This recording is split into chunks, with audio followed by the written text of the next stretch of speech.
Well, they had to close the roof. The Valley of the Sun has clouds overhead. That's not allowed down here in Phoenix. It's rare.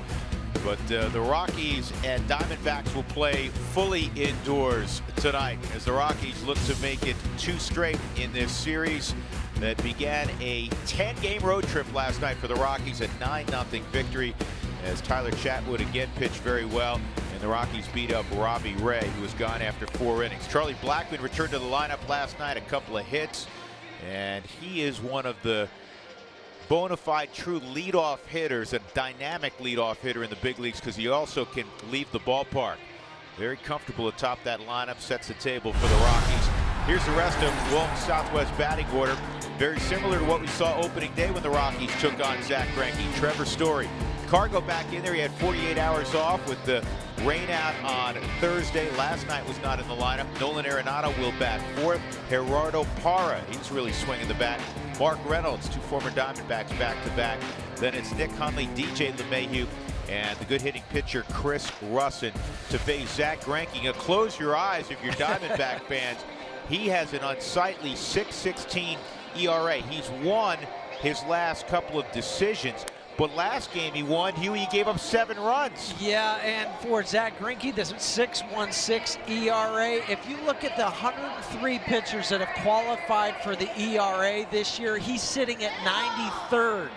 And he was numero uno last year, #1 as far as ERA. It hasn't changed much with what he's throwing between the fastball, changeup, sliders, and curves. The difference this year is he's not locating his fastball like he has in previous years, and that makes Chip Hale kind of shake his head a little bit. Well, a couple of things. He's been awful here at Chase Field. There's no other way to describe it. He has an ERA close to 10 at Chase Field. It's a place he dominated in the past. And the other thing, in talking to a couple of hitters with the Rockies, I said, did you notice something different in the first outing? His fastball was up noticeably and frequently. And that's why they hit home runs off of him last time opening day here. So here we go. Zack Greinke to Charlie Blackmon, and the first pitch is just off the plate, ball 1. Home plate umpire is Toby Bassner.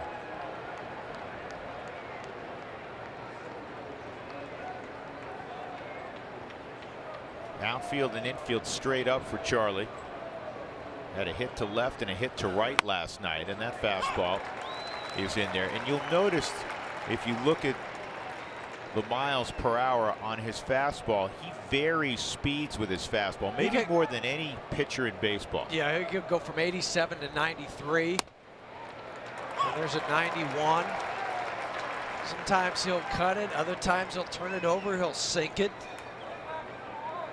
Caught the corner of the Subaru strike zone.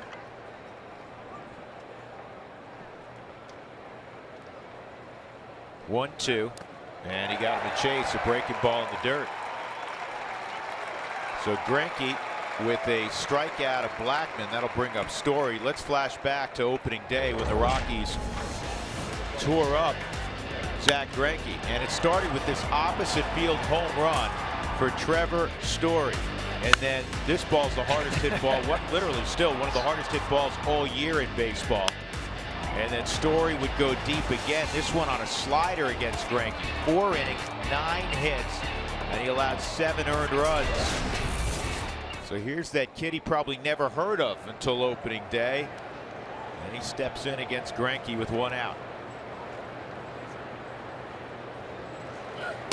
Fastball's off the plate, ball 1. Greinke in his previous 3 years when he was pitching elsewhere at Chase Field, 6 starts, 6-0 in 0.65 ERA. This year in 3 starts, he has a 9.72 and he's ERA. 1-2 here at Chase Field. And that 1 win that he received was in his last start when he gave up 7 earned runs.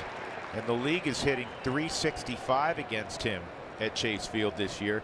They hit .199 against him the previous 6 times he visited. So it's not like he didn't know what he was getting into.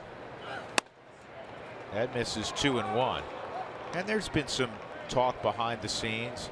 You know, for as great as Greinke's been, he's like a lot of athletes. They get insecure and talk that he's not comfortable pitching here. I mean, you hate hearing that three games into a 6-year deal.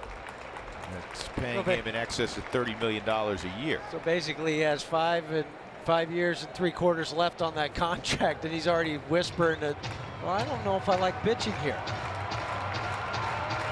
Listen, this is a great hitter's park. It has always been.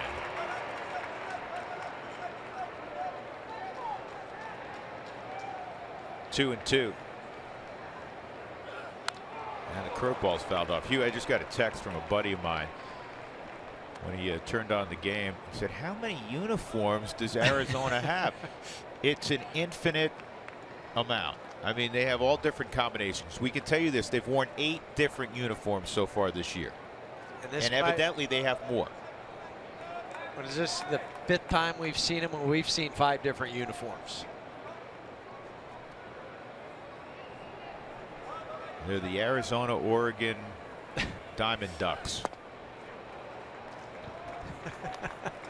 3 and 2.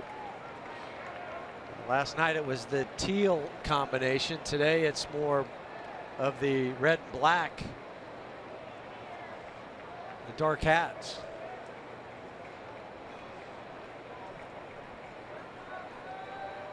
Payoff pitch to Story. They set up away, and a slider and a nasty one. That's a good pitch.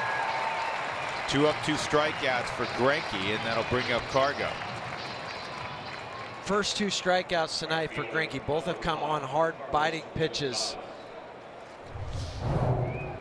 Right out of the hand of the Subaru Supermo, located right where Zach Greinke and Wellington Castillo wanted that pitch. Now Cargo will set up shop with 3 on the right side. Cargo hitting .310, 4 home runs, 12 RBIs, .357 in his career against Greinke, including 4 home runs. And that pitch is fouled off. And that home run we showed a moment ago off of Zach Greinke. That thing, the launch angle, what did we think? It was 14? It was 14 degrees, which is the lowest. Right? I believe it's still the lowest. This ball's in the air to shallow left center field, and it'll drop. So Cargo with the base hit with 2 outs. It is the lowest trajectory, I still believe, in baseball for a home run this year. I mean, it was a true line shot. I was talking to Ryan Rayburn before the ball game, and he said to both of us that, said for anybody else, you know, that hits a few times and rolls to the wall and it's a double. He said that thing just stayed hit. And if that back wall hadn't been out there by the pool, it would have kept going. I mean, that's how hard it hit. Almost left a dent in the wall. It would have ended up in Mesa.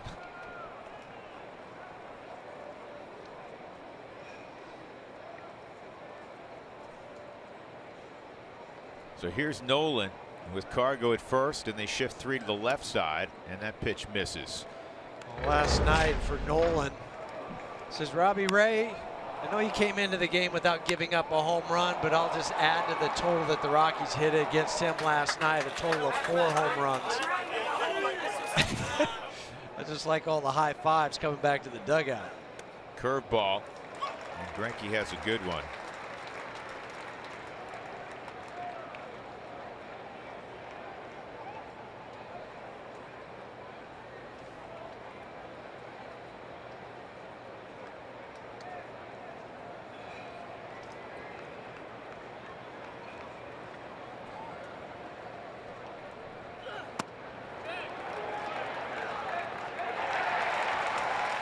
Call that a swing. Jordan Baker at first, 1 and 2.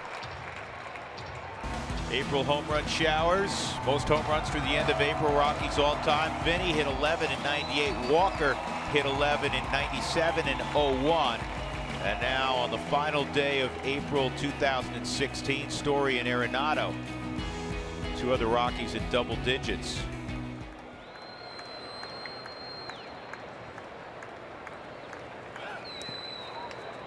Held up. Greinke's got a good curveball tonight. You can see that because he's thrown it more tonight than he did in his last start. Tried it twice in his last start and then just scrapped it and said, no more, I'm not throwing it. Tonight we've seen 4 in the first inning.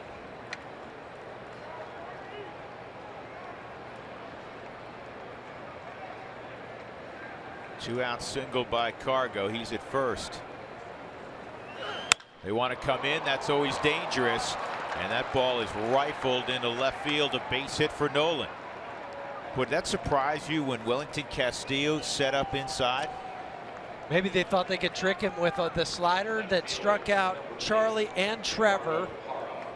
And then they threw a slider the pitch previous to this. And then they come inside. It's not on the Subaru strike zone, but Nolan pulls his hands real close to his body. That's just trying to get those hands inside the baseball, even though he pulls it. Well, you've described it many times. Spilly has. He does not get beat in there. No. You have to have quick hands, but it's a reactionary swing. It's not I'm looking in there because that would set you up for the strikeouts or the swings and misses on a ball away from you. Well, here comes Gerardo. He's been wearing out his former club this year with doubles. Had 3 opening day, and a couple were against this guy, Zach Greinke. 6 for 15 with 5 doubles, 3 opening day, 2 last night. This one came within a couple of feet of going out to dead center. I mean, those are absolutely blistered. Here's the 1-0, and Gerardo bounces it up the middle, and we're going to be able to get the runner at first to end the inning. So a little confusion in the middle of the infield almost. Rockies get a couple of hits, do not score against Greinke in inning number 1.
Field in Phoenix, Arizona. We'll go to the bottom of the first inning. Gene Segura is going to lead it off for the Diamondbacks. He's had a terrific first month in an Arizona uniform. 36 hits, leading the league. Here's the Southwest batting order for Chip Hale tonight. Brandon Drury will bat second. Then it's Goldschmidt, who's reached 39 straight against the Rockies. Yasmani Tomas will bat cleanup. Wellington Castillo, David Peralta, Chris Owings. Greinke will bat 8th. They do that quite a bit with Greinke. He's no slouch at the plate. Nick Ahmed is playing short, batting 9th. And Chris Russin making his first start of the year. He's been terrific in long relief thus far. Working on a 9 2/3 inning scoreless streak. Gave up 3 runs on his on opening day at home when he came in relief. But since then he's been outstanding. Look for him tonight to go 5 innings or around 75 pitches because he has not been stretched out. Fastball, cutter, changeup, curve. Since he's come over to the Rockies, he's utilizing the changeup more than he was when he was with the Cubs. And he misses outside, ball 1 on Segura. Well, we mentioned that we're indoors tonight because there's some rain outside. This is a first I'm about to pass along. That's a strike. They always give the temperature here, both temperatures. Outside, at the public address announcer here, outside it's 111. Inside it's 76 degrees. Right? Well, yes. Guess what? Outside it's 74. And for the first time since we've been coming here since it opened in '98, right. It's 75 inside. It is warmer inside than it is outside. You think that would be the case on April 30th? No. No. Now, you grew up in this state. I know. Good slider. But you know what? I don't think we can complain with the weather that's happening back home. A little snow back home. No, we can't complain. We're just passing on information. Just the facts. You got a little burnt yesterday at the pool, by the way. I meant to mention that. Got to put more sunscreen on. I do. Next time. 2-2. And that is bounced foul.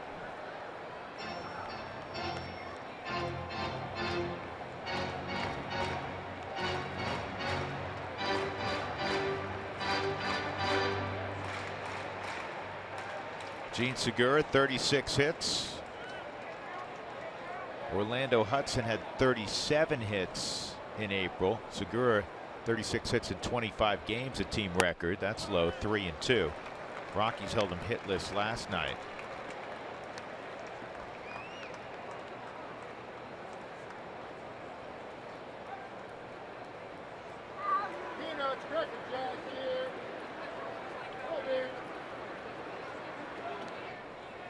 Swung on and missed, and the tag at the plate makes it official.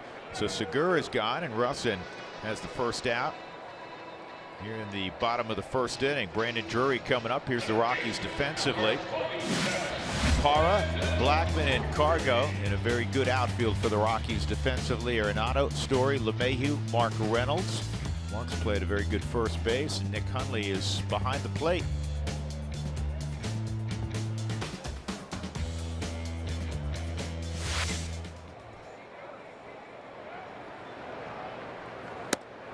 Drury takes ball one. Only 5 hits for Arizona last night.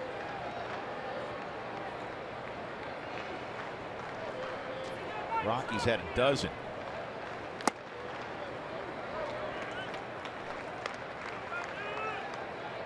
Just watching early on with Toby Bassner's strike zone. It's pretty tight. It's certainly not what we saw the other night, when the strikes from an east-west standpoint expanded the plate to about 21 inches.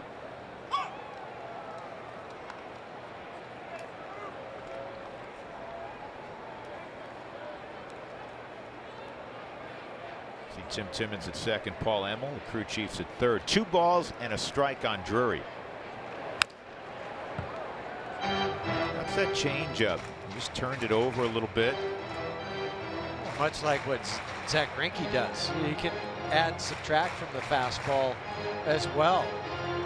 That's the key to pitching. It's all about disrupting the timing of the hitter. You do that, it don't care how great of a hitter you are. It just gets you on your heels in a very defensive swing. And change up again, another strikeout.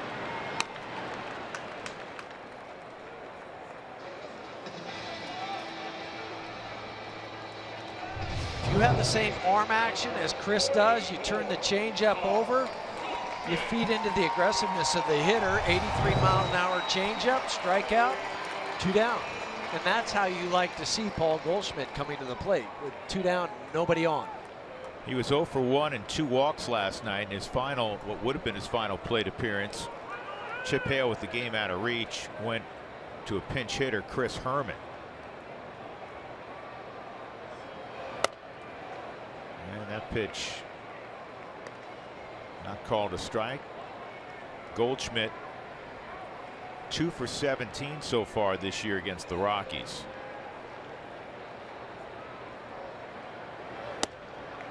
On the corner, changeup. Now see that if you look at the Subaru strike zone, Toby Bassner that time gave the pitch a little off the plate. Good breaking ball. Boy, this is just pinpoint control. You know, Russin is a team guy. He'll do whatever's asked, but this is his preferred line of work, and he strikes out the side. What an impressive beginning for Chris Russin. Segura, Drury, and Goldschmidt all go down swinging. We'll go to the second.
Colorado Rockies baseball on Root Sports is brought to you by Bank of the West. For a personal approach to banking, go West. Bank of the West.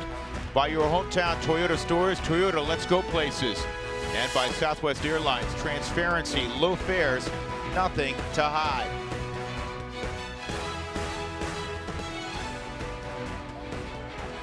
Oh, some of the good eats at Chase Field. Get yourself some paninis.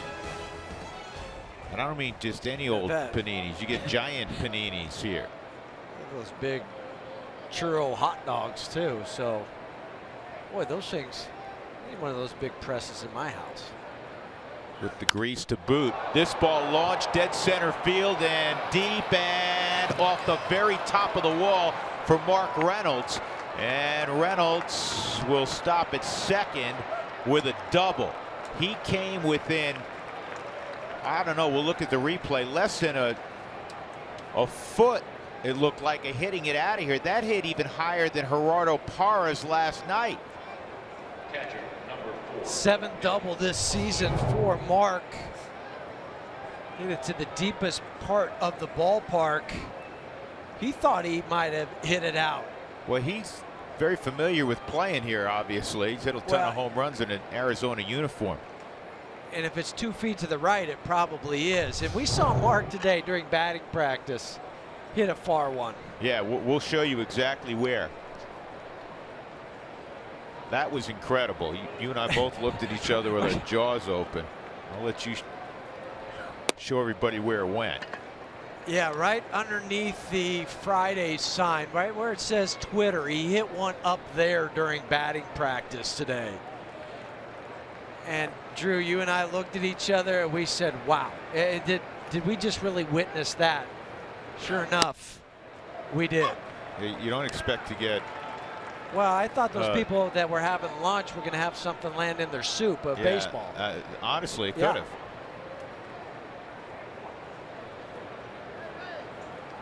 Just having a nice leisurely meal during batting practice. I'd like a, incoming. I'd like a beer, a brat, and a can you get an autograph on this baseball, please? That's inside. 2-1 on Hundley. Nick hit a home run last night. Also had a 2-run double. 2 for 5, 3 ribbies last night for Hundley. I don't care who you are. I don't care how great you've been. And gosh knows, the guy on the mound has been fantastic in his career. But you start to get rattled a little bit when you make pitches that ordinarily are inducing either weak swings, swings and misses, poor contact, and guys are hitting rockets off you. Zach Greinke in his career against the National League West, he's 30-8 Okay, 30-8 with the 286, but half of those losses have come to the Rockies. How about that? Here's the 3-1, and he went curveball and he walks Nick. That's a very patient at bat by Nick Hundley. And now you have 2 on, nobody out, and DJ, who's hitting 8th, coming to the plate. Fans at the Rockies do as they did last night, score 7 or more, go to participating Colorado Taco Bell locations the next day. Do it between 4 and 6 to get your Rockies taco special. Live Moss at Taco Bell. I hope you took advantage of that late this afternoon. Drew Goodman, Jeff Houston, Mark Stout along in a little bit. And we got some Rockies fans enjoying libations at the pool.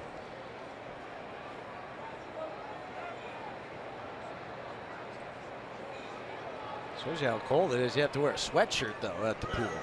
Back up the middle. Greinke, who's such a great fielder, gets 1 and now 2. You talk about helping yourself out. He's won a Gold Glove in the past, and you just saw why. Very, very good athlete. 2 of them, to be exact, in the last 2 years, in 2014 and 2015. Gets up, but then he sets his feet, makes a strong throw to the shortstop, Nick Ahmed, and then the relay over to first. It's 2 or 3 times in the last 2 days that DJ's hit the ball real hard up the middle. Last night it was a play by Gene Segura. Tonight it is a play by Zach Greinke. 2 outs. Reynolds at third for Russin, who's no slouch. And Chris takes a big swing and does not come up with any baseball. It's 0-1. That was a 28 double play turned by Arizona, which leads the National League.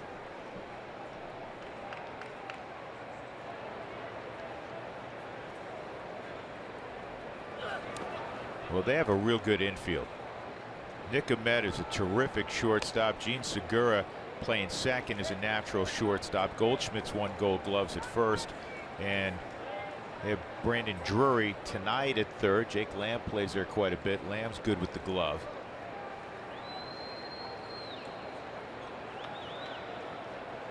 Russin trying to help his own cause, and that's a strike.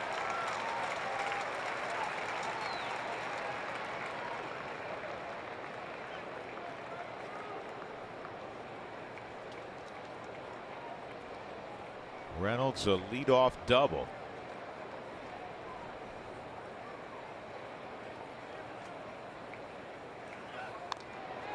And he goes to the slow hook. From 91 to 71. Always reminded, first and second situations, no outs. What Spilly is so fond of saying, it's oftentimes it's so difficult to hit in that situation. He goes, he used to hate it. And Russin strikes out to end the inning. So Greinke overcomes what could have been a problematic inning. Rockies leave 1 at third base, middle of 2, no score.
Scoreless, they go bottom 2. There's Chris Russin, struck out the side in the first inning. You think back to the end of March. Here we are the last day of April, and there were question marks if Chris Russin was going to break spring training with the Rockies because he had a tendon injury on the middle finger of his left hand, his throwing hand.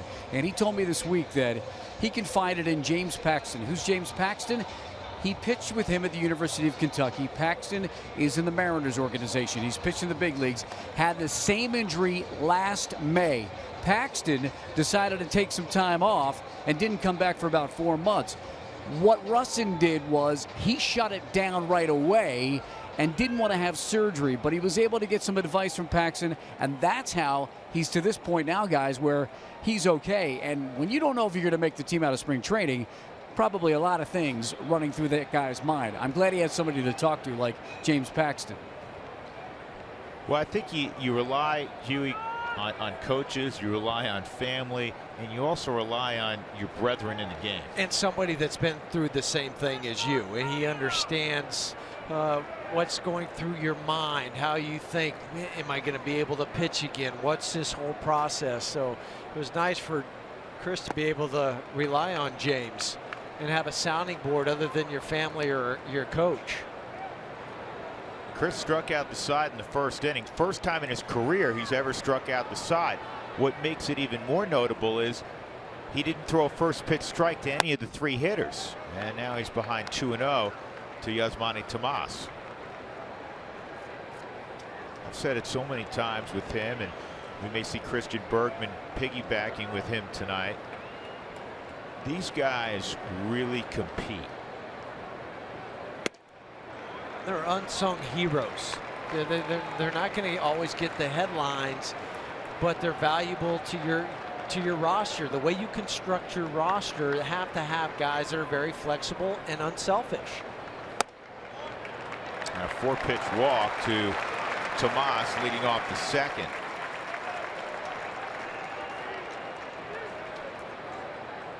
Catcher, We'll bring up 7, Wellington Castillo.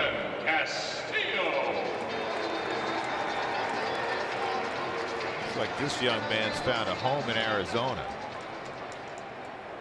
6 home runs in the month of April. Had a 12-game hitting streak, career best earlier in the month. Makes a difference for a player if you know you're going to be the guy, instead of, well, you're coming to back up, or you're here, you'll catch twice a week. He knows now this is his job.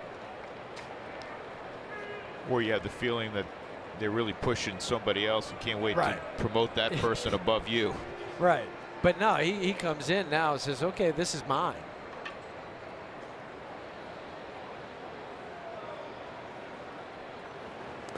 Good block. 1 ball, 1 strike. This year so far, Russin is getting hitters to hit the ball on the ground 56% of the time, which that ground ball rate is the best of his career. And naturally, you'd like to see one here. Good combination to turn to. Tomas not quick at first, nor is Castillo at the plate.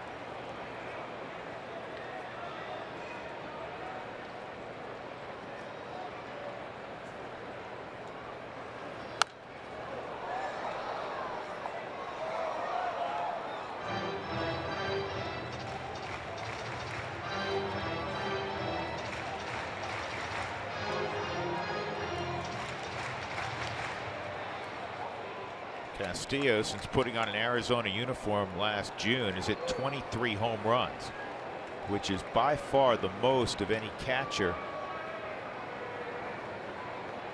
in the National League. Posey's next with 14. He's got 9 more than Posey. Also Wilson Ramos with 14.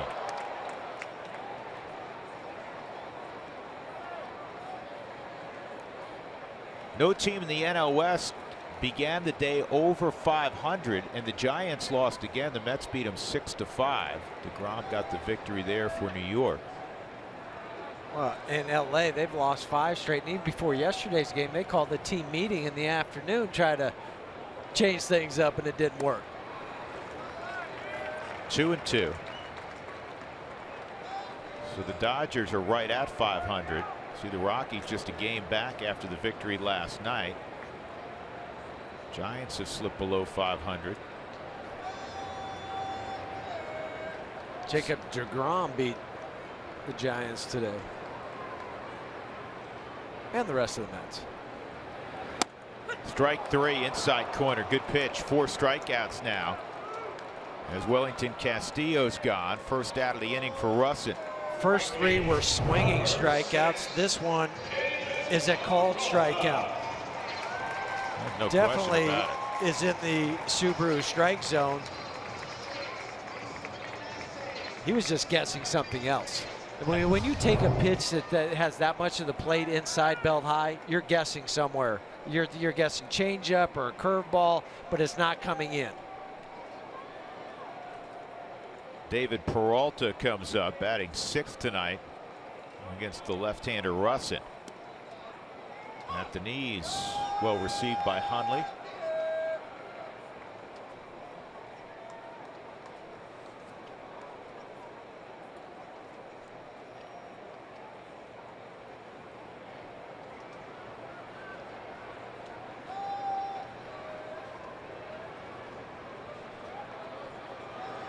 Curveball, and that's chopped foul.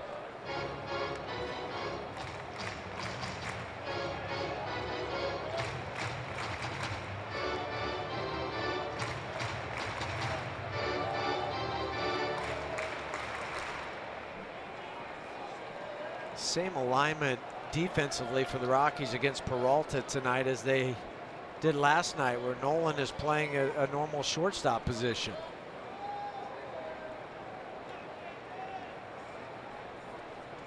See what I worry about. That is a superb block. It's hard to block a fastball, especially one that goes 57 feet. Fastballs are the most difficult to block because you're not expecting him to be down there. He just buried that fastball. But I think I know what you're going to say. You kind of worry about the shift in this situation because you have left on left, and as a left-handed hitter, you think about hitting the ball the other way. And he did last night. And Nick set up away on that particular pitch. Now he's set up more middle of the plate. But on the pitch that was spiked in the dirt, Nick was set up off the plate. Now he may have, I'm not saying he was trying to throw the ball 57 feet, but maybe we don't want to get any of the plate. But obviously, if the ball's put in play, more than likely it's going to be on the left side of the infield from David Peralta's perspective. And this is slowly hit to Nolan. There's one on to first. Not going to double up Peralta. He runs pretty well, and that ball was not hit that hard. And you could tell that Nolan was not comfortable with the feet. He didn't quite know what to do. He was in between. Do I go underhand? Do I go overhand? But if I go overhand, I've got to throw it softer than what I'm used to over at third base. 5-6. But just watch how Nolan stands up to throw this. You see how he kind of short-armed it, but stood up.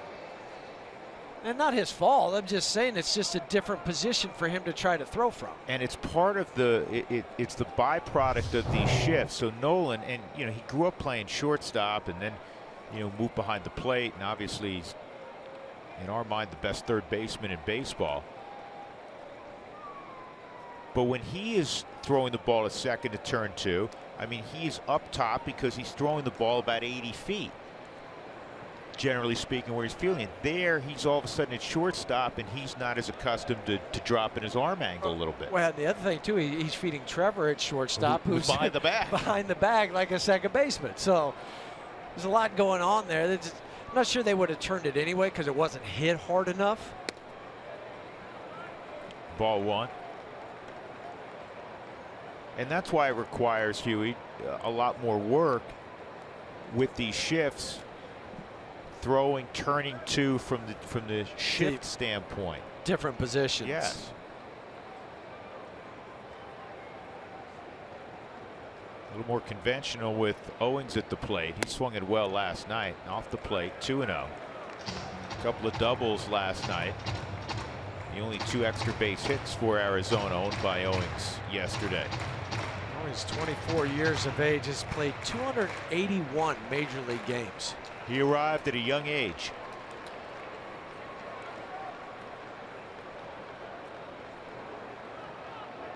And he expected to play in the infield, and he's been playing center field. He has one start at shortstop this year. 3-0. And Russin is being cautious. Not that you want to push a runner into scoring position. Greinke is batting 8th.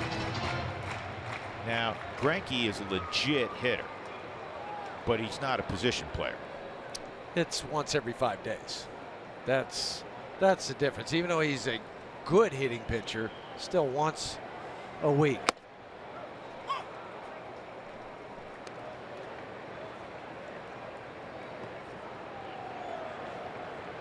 And that's why we always add the disclaimer. He's a good hitting pitcher. He did pinch hit in that, what, 13-inning affair they had the other day, last Sunday against Pittsburgh.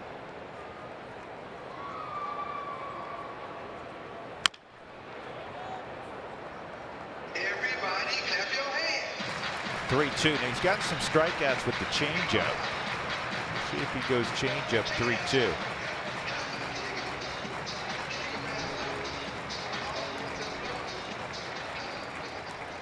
Might throw over once first to see if he maybe catch Peralta napping.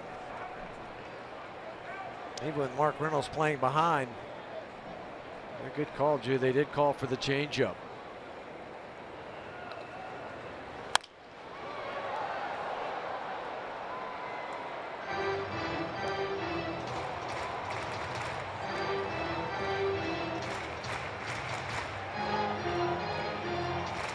We're in the second inning, no score. Rockies have threatened a couple of times against Greinke.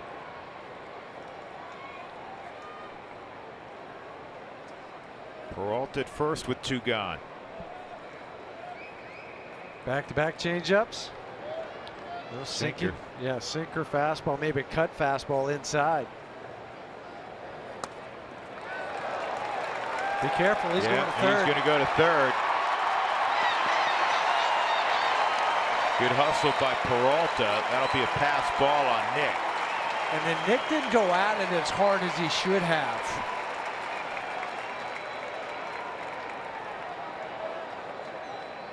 Fastball, cut fastball in, catches him on the thumb. It kicks off to the right. He starts going after it, just doesn't really bust it back to the baseball. Peralta's running hard, and then he realizes, uh-oh, he's going all the way to third.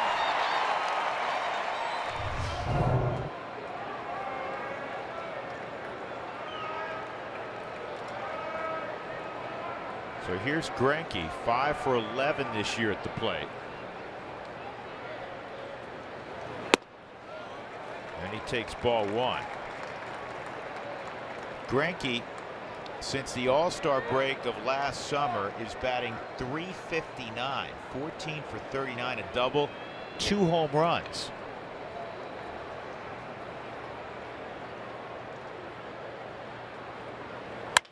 And a ground ball to short.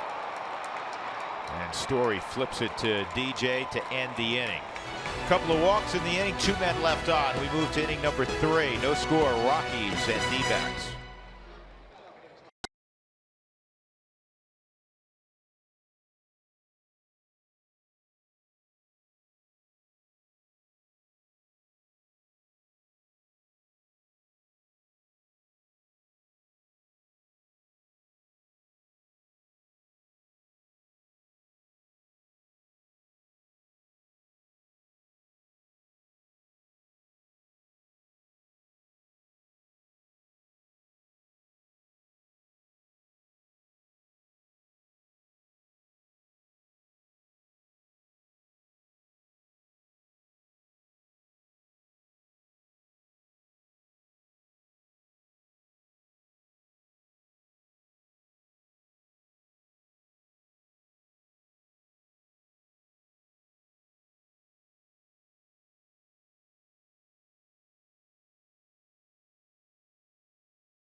Rockies left the top of the order. Second look at Zach Greinke.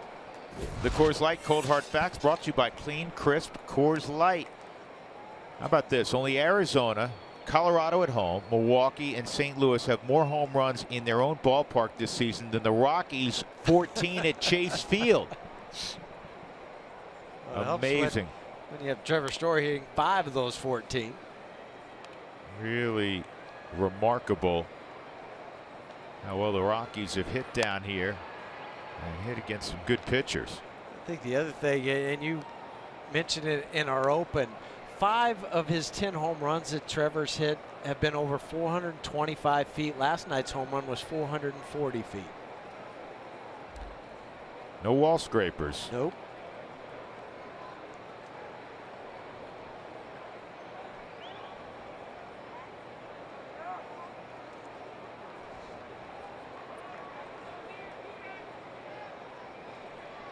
Charlie struck out on a slider in the dirt.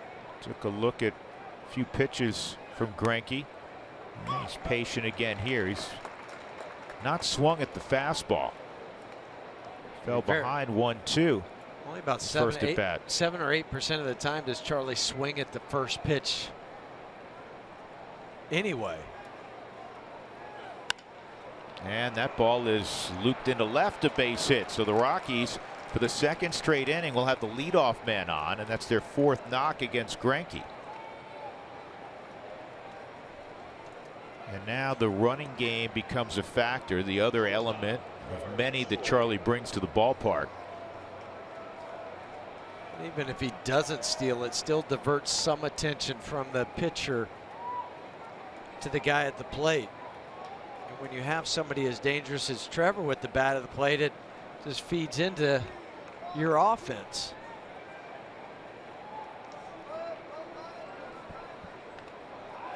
Just got back in. You see the quick feet of Greinke. And that's what sets up a pickoff move. It's a quick feet.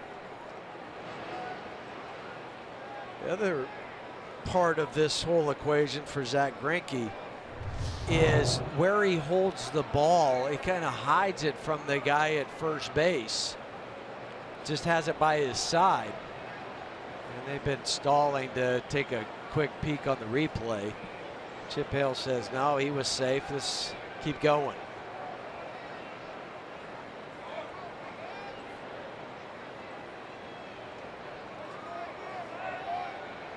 We saw the other day, John Gray has really quick feet, especially for a guy his size.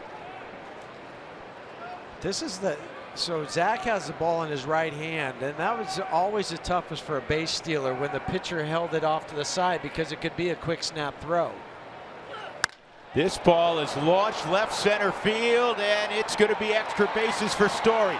Blackman around third, gets a green light from Stu Cole. No throw. Ball skips in the outfield. Trevor Story delivers the Rockies' first run.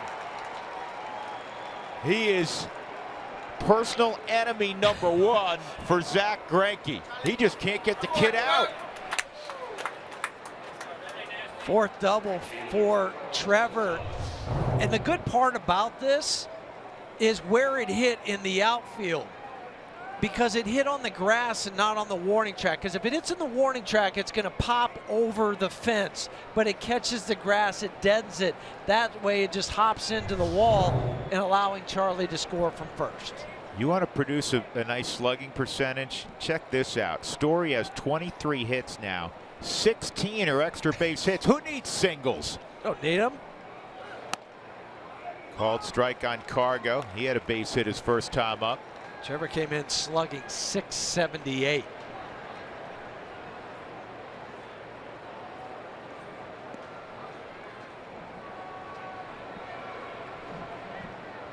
Got that all-important first run of the game, too. Absolutely. Inside on Cargo, 1-1. 11 for 29 in his career against Greinke with 4 home runs. He sees him well. And this sets up for him, too, to pull the ball. It's what he wants to do at the end of his at-bat. At the very least, he wants Story at third base. Nobody out. Rockies have a run in.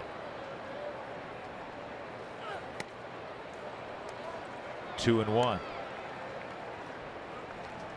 Cargo in the early going of 2016 hitting better out on the road than he is at Coors Field. .343 average away from home. Story can fly. He's at second.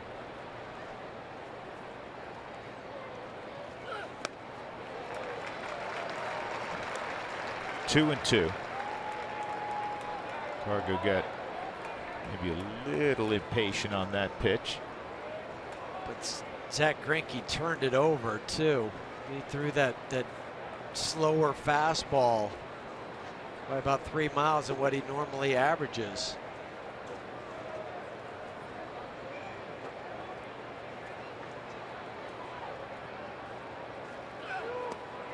And he strikes out Cargo on a curveball. 1 out. 4 strikeouts for Greinke. It'll bring up Nolan.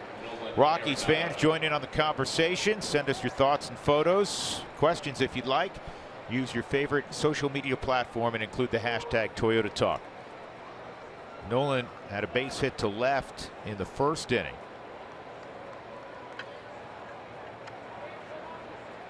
Speaking of social media, had the question last night from a fan: who are the 5 fastest Rockies? I didn't list 5, but I can tell you, based on conversations, based on eyeballs, that Trevor Story is the fastest Rocky, and I would think Charlie's not far behind.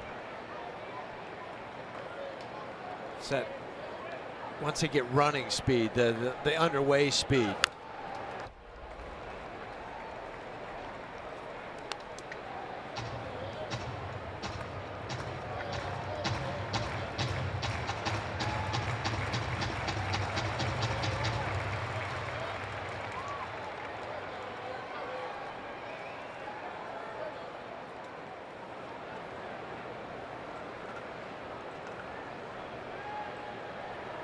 Story doubled in a run.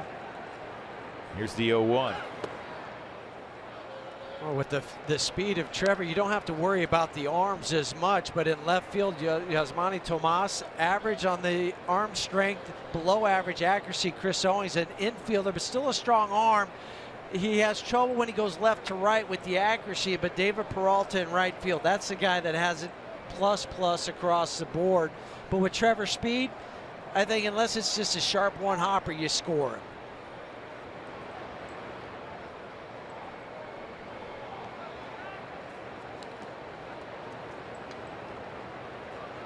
Trevor with 18 runs batted in already. Nolan leading the club with 21. For Nolan, that was those 21 RBIs, his 4th best in the National League.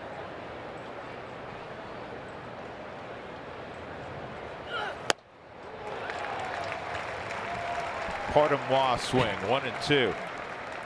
And that's when you're thankful you don't make contact, because I've seen too many of those. You're half-hearted, you don't want to swing, dribblers back to the pitchers, and then you're mumbling under your breath to yourself as you're running down the line.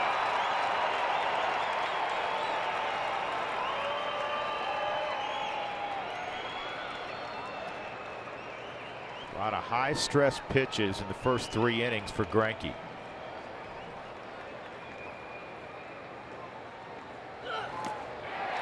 And he got Arenado to chase.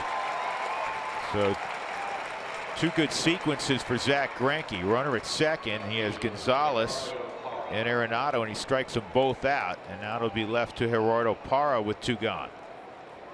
He had a feeling that Greinke was not going to come inside with the fastball after Nolan beat him last time. That would have been a shock. Greinke with 5 strikeouts. Opening day in 4 innings, he struck out only 2. Parra bounced out to short his first time up.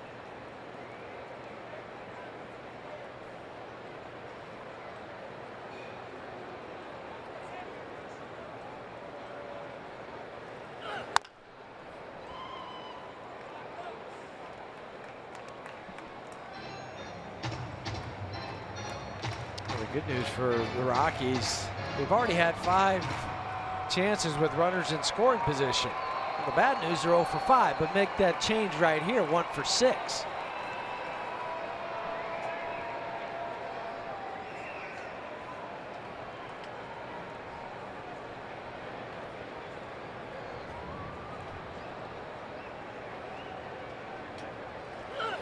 And Parra loops one to left. That'll drop.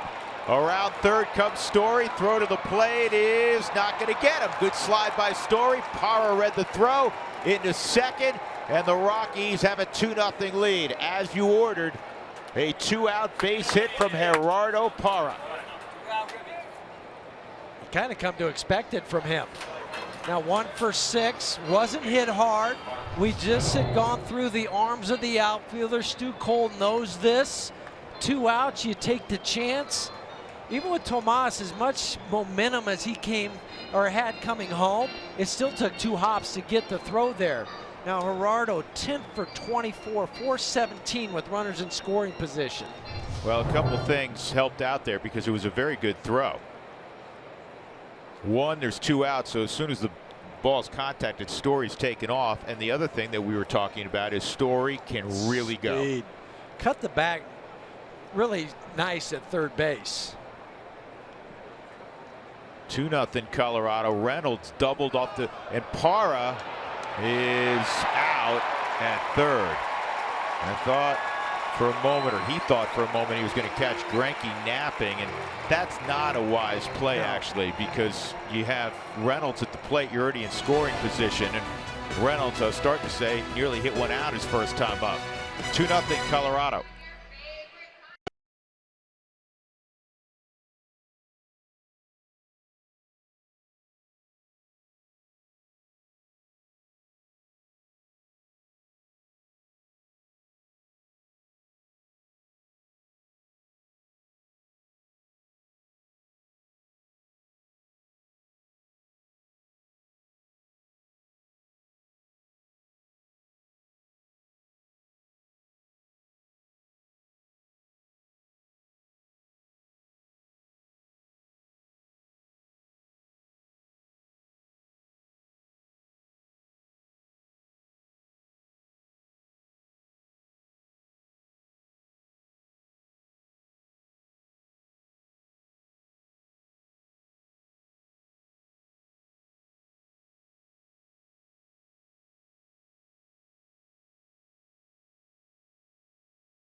Baseball on Root Sports is brought to you by Subaru. Love, it's what makes a Subaru a Subaru.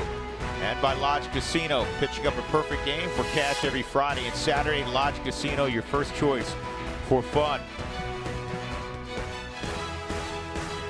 I get tired of looking at Grand Canyon. 2-0 Rockies leading, bottom of the third inning.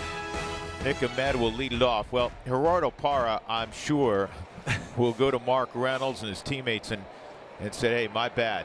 That a guy who plays as hard as Gerardo and as smart a player as he is, that was not a smart base running play a moment ago. You have Mark Reynolds up with 2 outs who just hit one, his last at bat 420 feet, and he doesn't get an opportunity to drive in another run. And you're already in scoring positions. You don't need to try to create something. That was just being overly aggressive. I mean, he had caught up in the euphoria of hitting that single to drive in a run. You're up 2. You got Zach Greinke thinking, oh man, now I got Reynolds. And then he kind of let him off the hook and let him catch his breath. 2-1 on Nick Ahmed. Yeah, I mean, Greinke's staring down the barrel of a guy that almost took him out to dead center field in the previous inning. And his psyche more fragile than it's been in quite some time with the start he's had. 3-1, 9-1-2. Segura's on deck.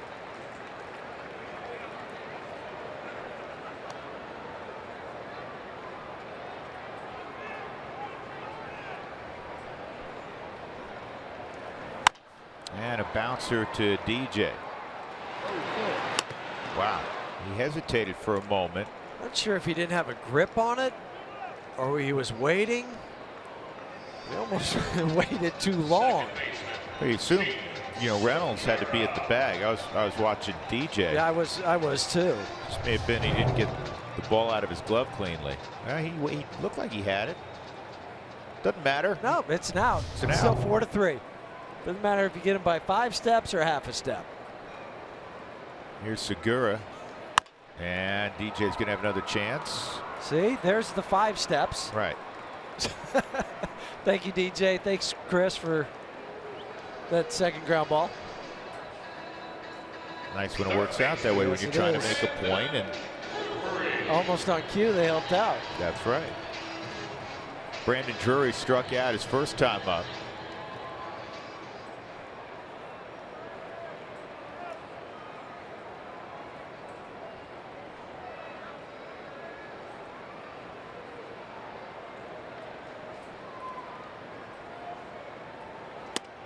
Good pitch, fastball on the outside corner for a strike.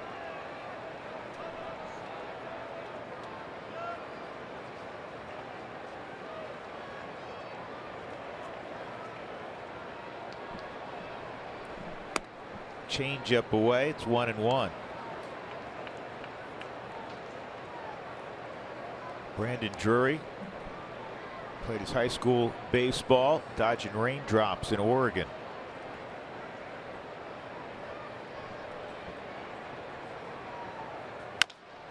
And this is toward Nolan, and he fires across in Nolan-esque fashion, and it's a 1-2-3 inning in the third for Russ, and Rockies leading 2-0.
Consecutive victories, and they're scoring a lot of runs. Not that they typically need a lot of runs with that pitching staff. Rockies have pitched well so far in this series. Bunch of bagels on the board for Arizona. Mark Reynolds hit a double off the very top of the facade of the decking in center field his first time against Greinke. 2-0 Rockies. And he got a pitch out over the plate and fouled it back. And that was in the same spot. He just fouled that ball off in the first inning. He hit the double. The base of the 413 sign in right center field.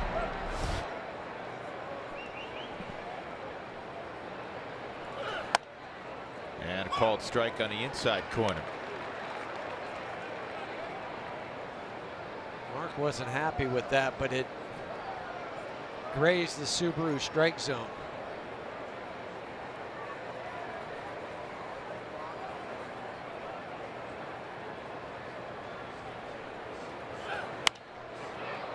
And this is hit to shallow center. Long run for a lot of guys. What a catch by Segura. I don't think I've ever seen that on a baseball field before at this level. Because of the shift, you had 4 guys. You see 3 guys converge a lot. You saw 4 guys converging, and Segura had the guts to still make the catch. And I think he was the last guy I was looking at. I thought it'd be Ahmed, the shortstop, right here. Look at how close all 4 guys are when he catches that baseball. That could have been an absolute disaster.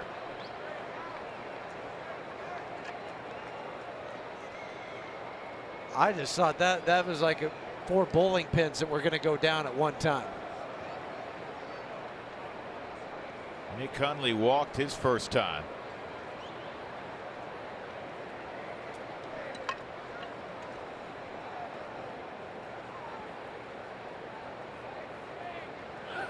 Curveball for a strike. Looking at Nick's bat. Does that bat need a new paint job, Huey? Probably. But you don't want to change things up if you feel good. He hit a home run last night.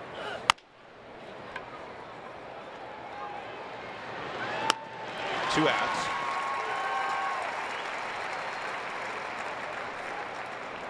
Well, fans, Nick Hundley walked earlier in the baseball game. Walking leads to a healthy lifestyle. UC Health is tracking the number of walks and the distance the Rockies earn throughout the season. Start tracking your own steps today to get fit. This season, the Rockies have walked 73 times, and that totals 6,570 feet. That's more than a mile, Huey. UC Health, the game changers in medicine. Absolutely, walking's healthy. It's healthy for your baseball team also. LeMahieu takes low, ball 1.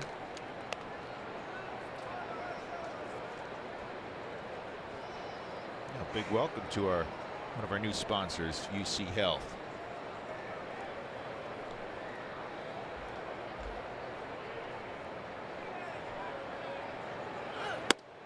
Bat is a strike. 1 ball, 1 strike on DJ. Came up with runners at first and second in the second inning and thought he bounced one over the mound, but Greinke leaped, made a great play and turned it into a 1-6-3 double play.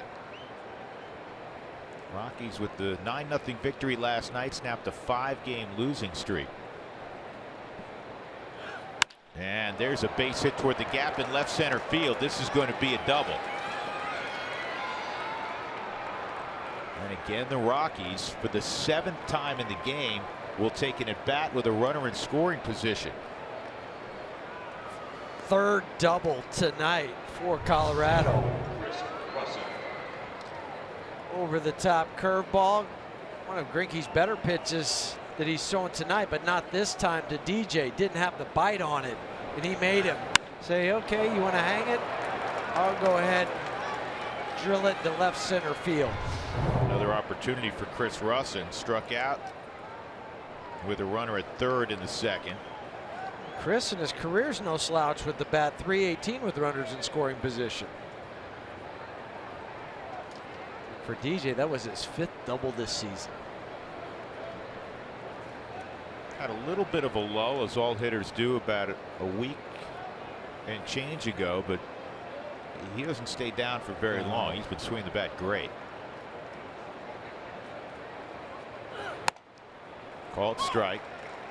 How about this? Now, Greinke's given up 2 runs tonight, so it's 23 earned runs this year, but coming into tonight, he'd given up 21 earned runs, obviously. he didn't give up his 21st earned run last year until July 26th. In his first 18 starts last year, he gave up 19 earned runs on his way to a 1.66 ERA. In 32 starts last year, for the whole year, he gave up 41 earned runs.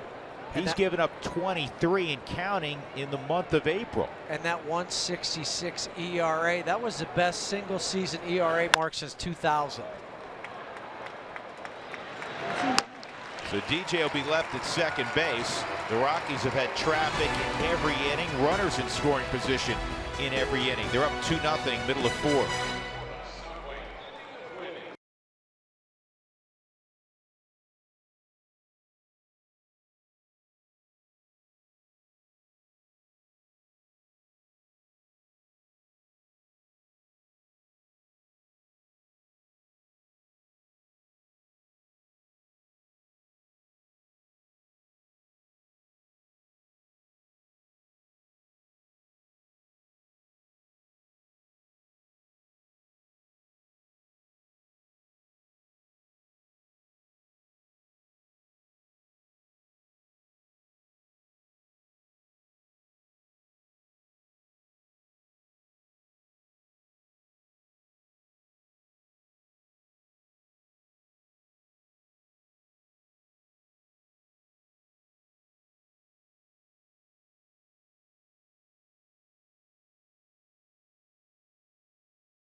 Bottom four, and I am standing in section 311 here, way up above first base. Wanted to give some love to the guys that are here from extended spring training at Salt River Fields. They are above me. Tony Diaz is here. I was talking to Jeff Briley today. About 50 or so guys when you include some of the big leaguers like Jason Mott, Adam Ottavino, and even Daniel Descalso. And Drew, you mentioned it yesterday. Descalso taking some ground balls, and I talked to him. He said he's been hitting off the tee.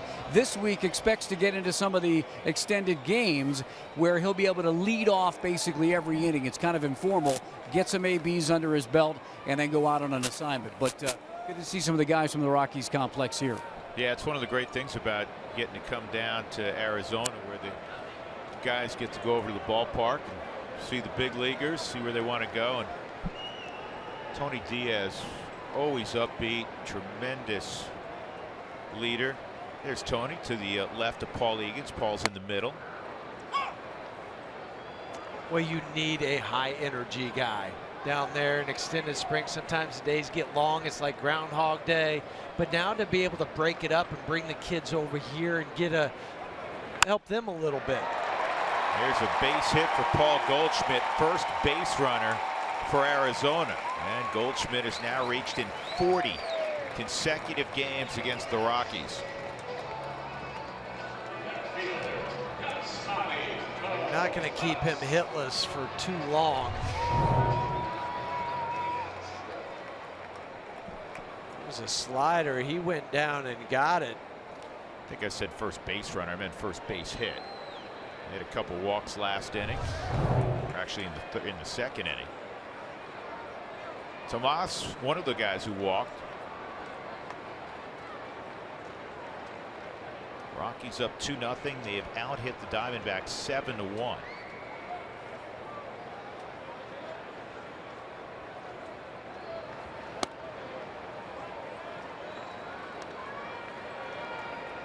This is the 6th time this year that Tomas has hit cleanup.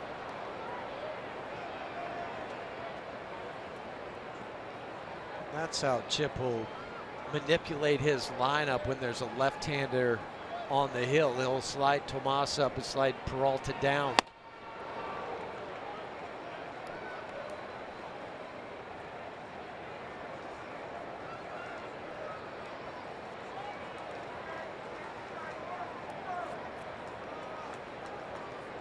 Russin in his career 2-1, a 2.25 ERA in 3 starts against Arizona. Just a 190 batting average for the Diamondbacks against Chris. And this is in the air, well hit, right center field. Charlie hoping for a play, makes the catch right at the wall.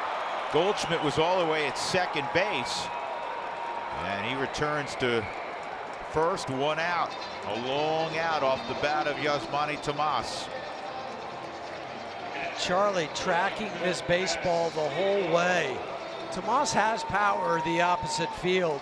We've seen that before. So he knows, and he readjusts his route. I like what he had to do there. He was starting to go across, checked out, see where the wall is, knows he has plenty of distance once he hits the warning track. Just saying thank you, because Goldschmidt had to retrace his steps, and now you still have the double play as a possibility to get out of the inning.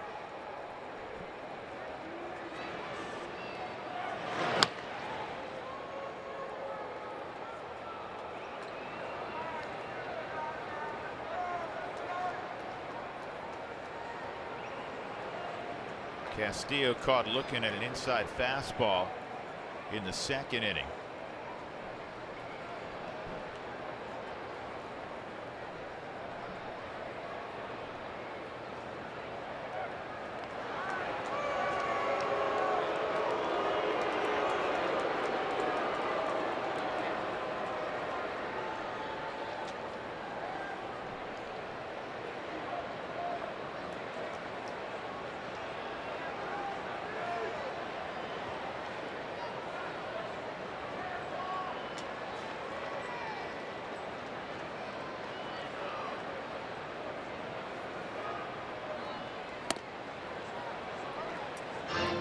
One ball, no strikes on Castillo.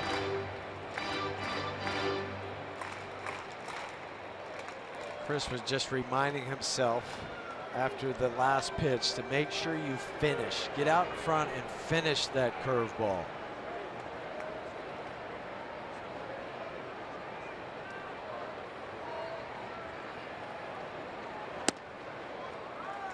Two-0. Russin has been efficient in the first 3 innings. 56 pitches. A number somewhere in the neighborhood of 75, as Jeff told you earlier. If you get 5 innings and you replace Russin with the lead, he's done a heck of a job, not fully stretched out. His last appearance against the Dodgers threw 41 pitches. The time before that he threw 4 innings, 44 pitches against Cincinnati. So that's why you can't ask him to throw 100 pitches. 2-1.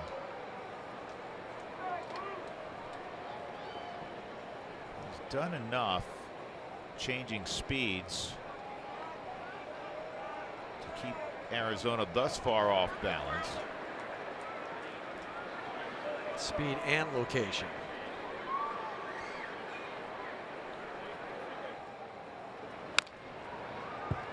And he turned that pitch over. What we mean by that is it will work away from a right-handed hitter.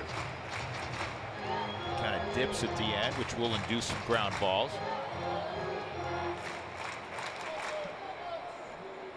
Sometimes it's just finger pressure that you put on the baseball. It's not so much the grip, but do you put more pressure on that middle finger? And that's why that was such a concern for him as he was going into spring training, because that's the last finger that's on the baseball when you release it.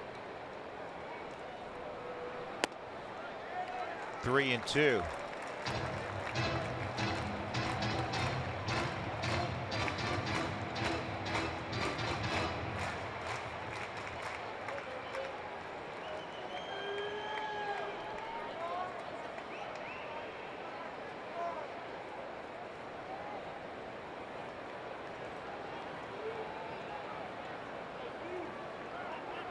Goldschmidt on that 3-2 pitch going to draw a throw. Casey was going to go first movement. Just looking at Matt Williams, see the signs that he's relaying to Paul Goldschmidt.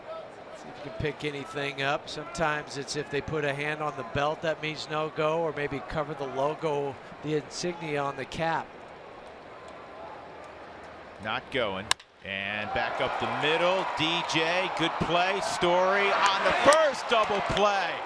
What a turn by the Rockies to get off the field in the fourth. Not an easy play for DJ, because you're worried, aren't you, about the bag? Yes, you are. You're worried if it's going to go off the bag, but once it doesn't, then you know you have to make a good flip because you have a big runner coming down. Trevor says, I've got this double play. Rocky's going to hit the fifth.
Here the Rockies are leading 2-0 over Arizona as we go to the fifth, and that was a nifty 4-6-3 to end the bottom of the fourth inning. And again, the Rockies will have the top of the order. This is how they began in the third inning, and it produced a couple of runs. Charlie led off with a single. Story had a run-scoring double, and then a 2-out single by Gerardo Parra added a run for Colorado. Rockies with 7 hits against Zach Greinke. Curveball for a strike. Really been the most effective pitch tonight, wouldn't you agree, for Greinke? Totally. And he'll throw it at any count, whether it's leading off the inning or trying to finish off a hitter. Yeah, a lot of guys will have to show me first pitch curveball to get me over curveball to get a strike, but won't utilize it in other counts. That's not the case with Greinke. 0-2, he's ahead of Charlie. Charlie, a .343 career hitter against Arizona.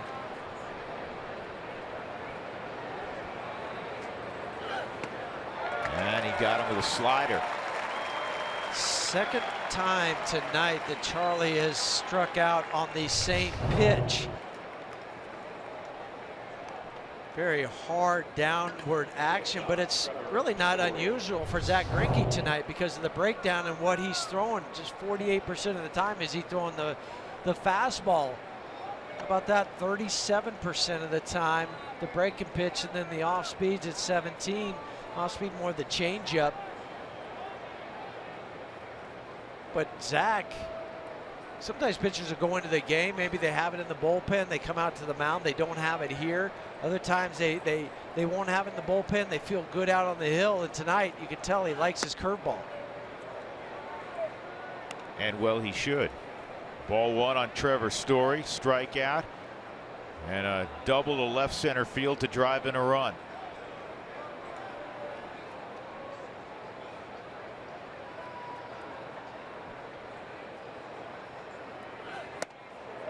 It's a changeup, but it's inside. 2-0.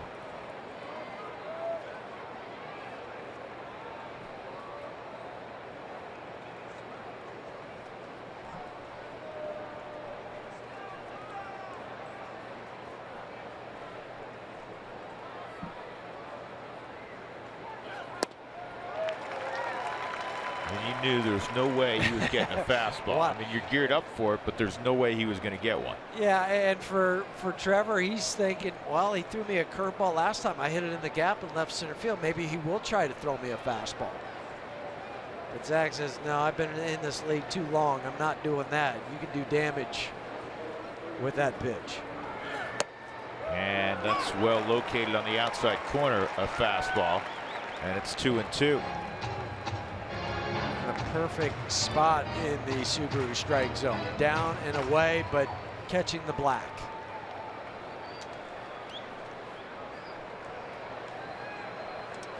Cargo on deck. Rockies up in the 5th, 2-0. And he got him on a curveball. 7 strikeouts for Greinke. Pretty much been one of two things, a hit or a strikeout. That's how it started in the first inning. Well, mini plan started just 8 games and $111. Guarantee the Yankees and summer fireworks games with the 15-game pick-a plan. Pretty good deal. Fireworks and the Yankees. Fireworks down here after the ball game last night. Cargo a base hit and a strikeout and a sinking fastball, and he swings over the top. 0-1.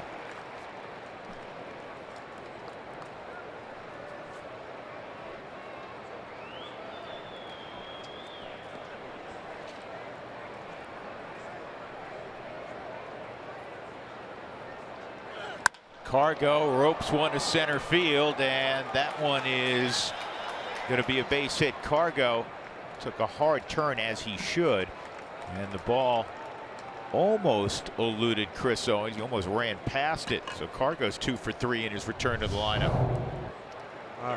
Another exit velocity, probably close to 100 miles an hour. Owens, that ball checked up in the grass. Cargo run. If that ball gets by, he just keeps going. Maybe even gets to third. 8 hits for the Rockies against Greinke. 2 outs in the 5th. Nolan, he has a base hit and a strikeout.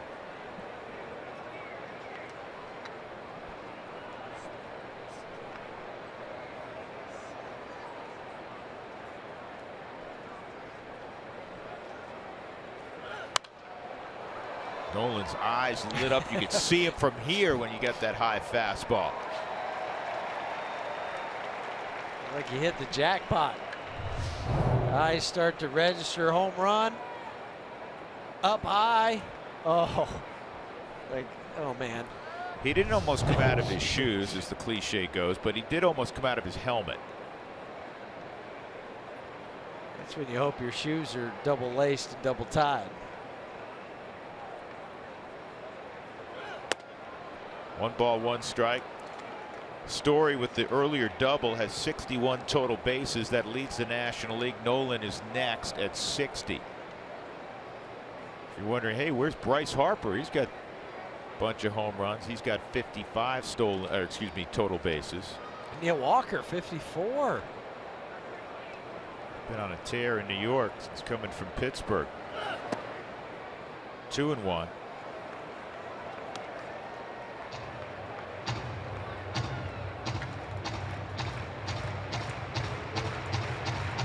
If you're Nolan right now, you have to be thinking, well, that fastball was for show inside. Probably, even sit on something else here. Sit soft. Would you do that, Huey? Sit on that curveball. There it is.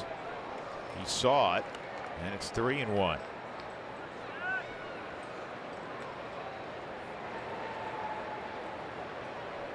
There's some curveballs that are so good you can sit on it, you're not going to hit it. I think of like Kershaw's when he's on, which he typically is. 3-1 slider. Boy, I guess not. That was a fastball. He shook to it. Castillo had asked for the slider.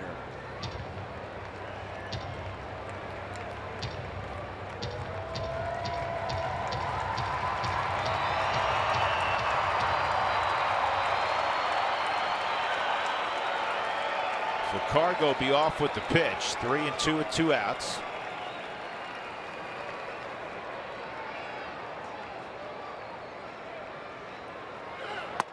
Inside, ball 4. You can see Greinke's reaction. He wanted that pitch.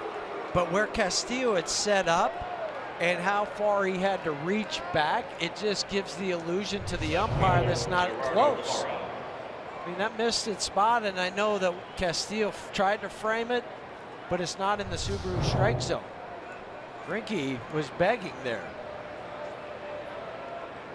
And now Gerardo Parra, who with 2 outs in the 3rd inning delivered a base hit to left to score a run. Another opportunity for Parra.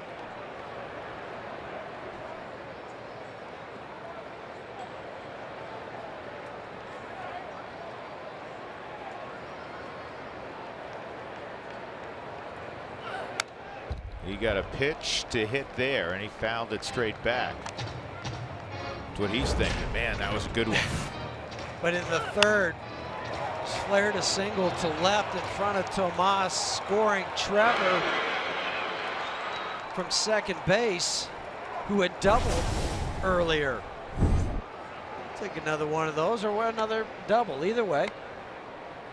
Anything that resembles that. Parra has brought so much to this Rockies team on the field, in the clubhouse, his enthusiasm, his professionalism. Walt was gushing in praise of Parra before the ball game tonight. And the hard thing for a player coming into a new situation is to be in one of those roles. Sometimes it takes a year or two to feel comfortable in your locker room and the guys you're around, they've been here before. And especially being outspoken. Here's specifically what Walt had to say about Parra. It's been a pleasant surprise what he's brought in the clubhouse, and how he's been a big part of changing the culture and the atmosphere in there. Which has been very positive. That's a strike. It's 0-2. One of the things he added after that was that he's one of those guys that you don't see very frequently in the game today. He's not afraid to get after a teammate in a positive way to tell him to pick it up if it's necessary. And a lot of guys, back when you played, back when Walt played, guys would do that all the time. You're more worried about your teammates than you were the manager getting on you. Your teammates, if they started to jump down your throat, you knew you better pick it up, because then the next thing you were going to get was the call from the manager saying you're out of here. But there are certain guys that can do it, and Parra has the utmost respect of all his teammates. Not only respect, but he's exceptionally well liked. So he's able to do that, and it's received properly. And that's unusual, to your point, the guy who just arrived a couple of months ago. It's not like, well, he has, 3, 4, 5 years with all these guys. Came up in the system.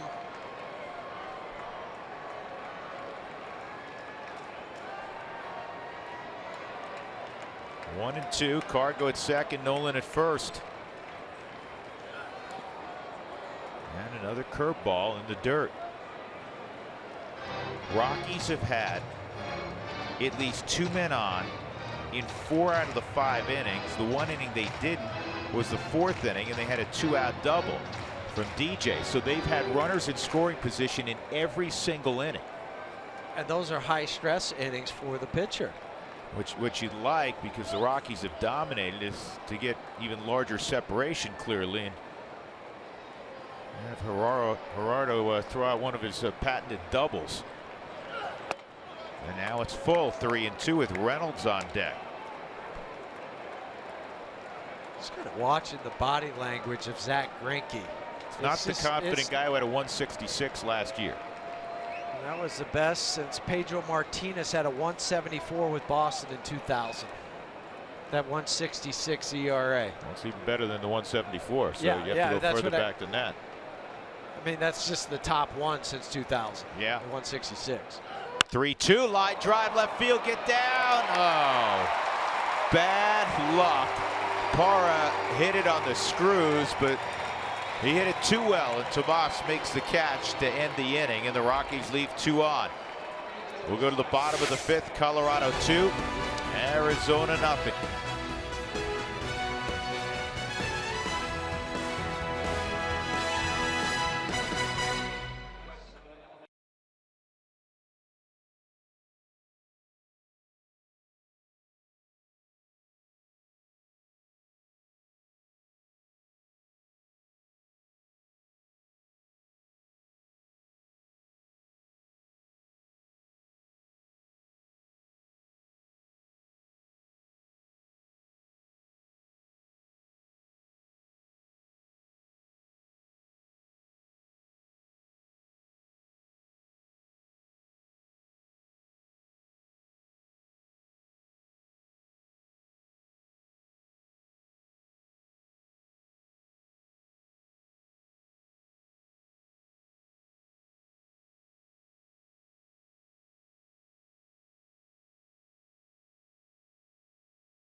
Colorado Rockies baseball on Root Sports is brought to you by Southwest Airlines. Transparency, low fares, nothing to hide.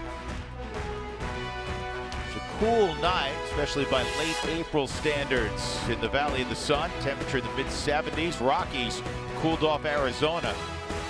They're up 2-0. They won 9-0 last night. Drew Goodman with Jeff Hewson and Mark Stout. We go to the bottom of the 5th inning. David Peralta hitting 6th tonight. Then Chris Owings and Zach Greinke against Chris Russin. Russin has allowed 3 base runners, 2 walks, and a base hit. Goldschmidt, the only hit that came last inning. And a curveball for a strike from Russin. For Chris, he's up to 13 2/3 scoreless. And Arizona has not scored in 17 innings. Ground ball right at Trevor Story. Positioned up the middle, 1 out.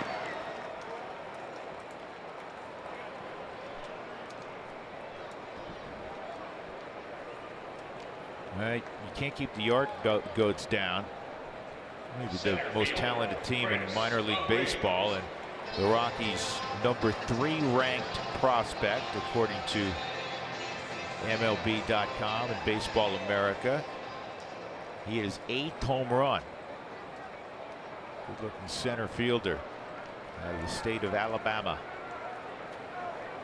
Chris Owings walked his first time on a 3-2 pitch. Set up inside, and the fastball just beneath the knees, ball 1.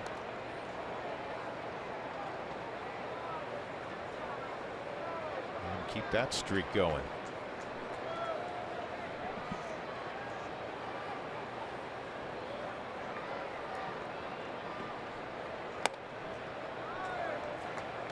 Hartford beat the Flying Squirrels again tonight of Richmond. I told you last night, Huey. The Yard Goats are going to beat the Flying Squirrels. Yard Goats. It's like an episode of Cheers. Yard Goats should beat Flying Squirrels.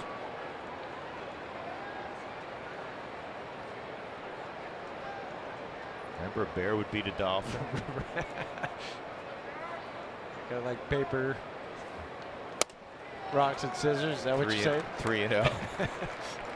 Following what Shelley Long said.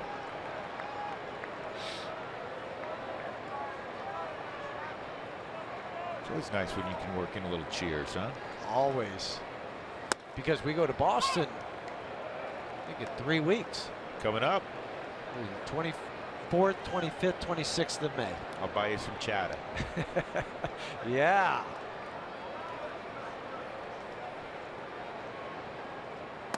That's a strike cutter. 3-2.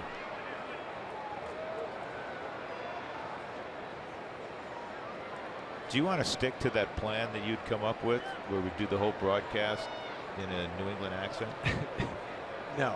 I don't think people would appreciate that. Another walk to Owings. On May 9th is Purple Monday, where Purple win prizes, and the first 5,000 fans will receive a Colorado Rockies ladies scarf to the first 5,000 fans. It's these Arizona Diamondbacks again. So Greinke at the plate, grounded out to short with a couple runners on, first and third. The only threat put together by Arizona. That came in the second inning.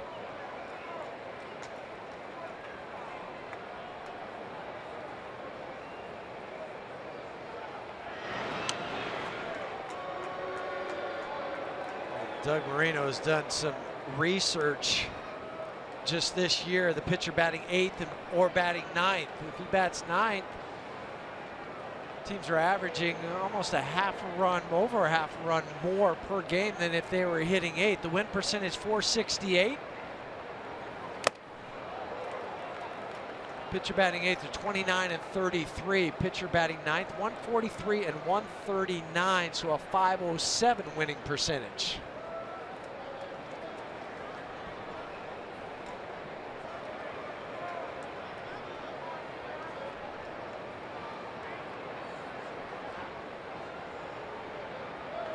Next pitch, number 70 for Russin.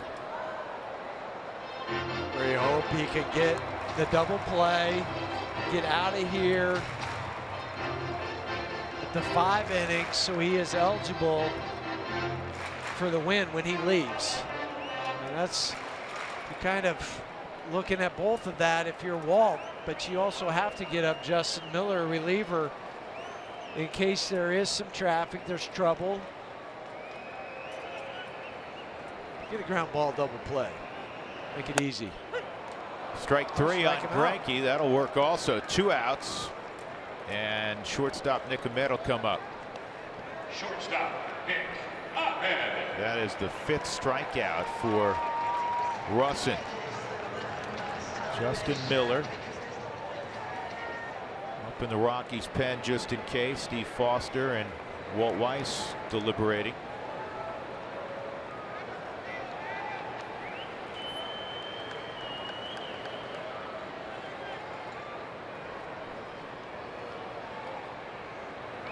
Good pitch. Where's that? And that's why Chris put the glove over his mouth, because he was saying at least the same thing. It caught a little portion of that Subaru strike zone. You can tell a catcher really wants a pitch when he holds it that long. It's ways of delivering messages. In fairness, Toby Bassner's been good behind the plate tonight. Very good. Good strike zone. 1 ball, 1 strike. He's been consistent with it since the first pitch. That's all anybody asks for, is consistency. Don't be changing it by how the game is going.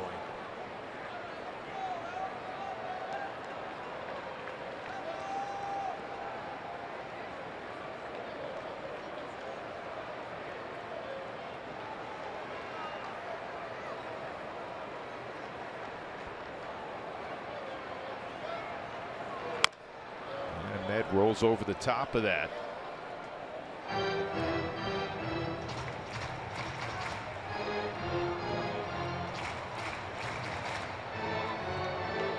Diamondbacks just 5-10 on their home floor.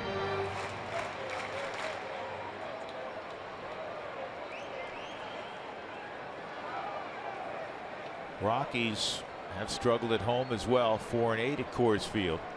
6-4 though out on the road. 1-2 with 2 outs.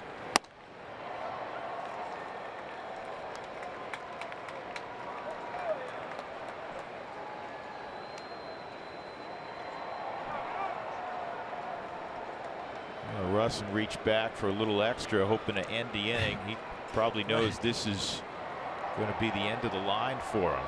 He's at 75 pitches, 43 strikes. Strike 3, got him.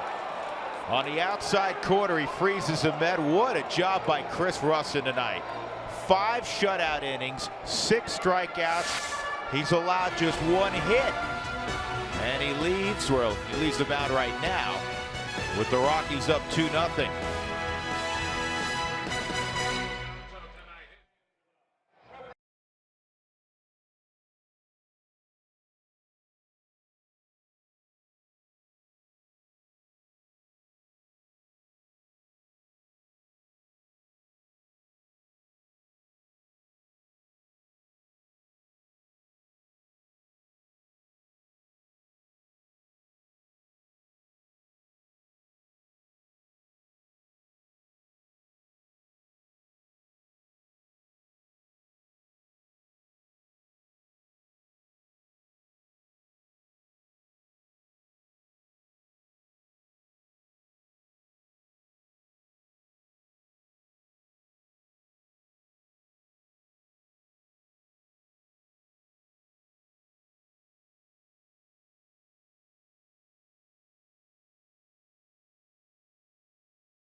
He walked 3, allowed 1 hit, did not allow a run in a spot start tonight. What a job by Chris Russin, especially if his night is done with the Rockies up 2-0. He did everything Walt Weiss could have asked and more. And that's because you come into this game, and we were talking to Walt in the dugout, said, what do you hope tonight for Chris Russin? He said, man, 75 pitches. He's right on the money, 5-76. Well, he would have added with a lead. With a lead, and yes. the other team has nothing, which is a and bigger 1 hit. bonus. He's been terrific, and now the Rockies hope to build on it because they've swung the bat better than a 2-0 lead would indicate against Zach Greinke. They have 7 hits tonight, or excuse me, 8 hits tonight, 3 doubles, and they've made him work on every single pitch. Carlos Estevez is now throwing in the Rockies bullpen. And you're saying, wait a second, why does Chris still have the batting gloves and the helmet? Well, you don't know how this inning he might be asked to bunt. Reynolds went around, 1 ball, 1 strike. Reynolds a double. And then he hit a pop-up in no man's land in left center field against the shift. 4 guys converged on it.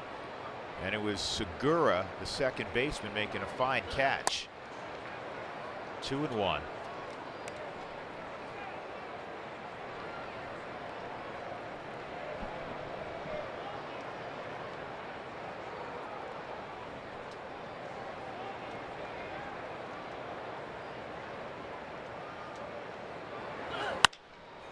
And this is down the right field line. Peralta chasing, and it's out of play.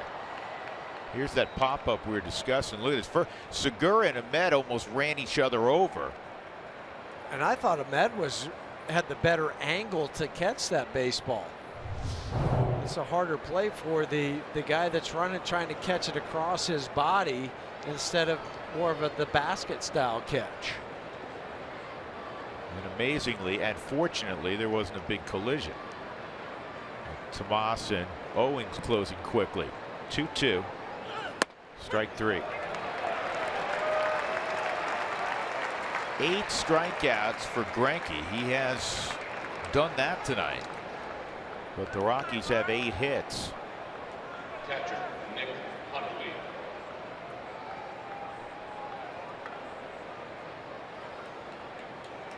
One out in the bottom of the 6th. Sam Moll coming in. The Isotopes just tweeted out. Jordan Lyles, 5 1/3 tonight.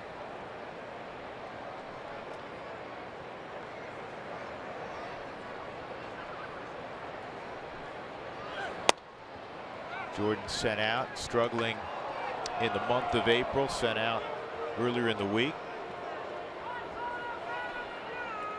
Albuquerque currently up 2-1, top of the 7th.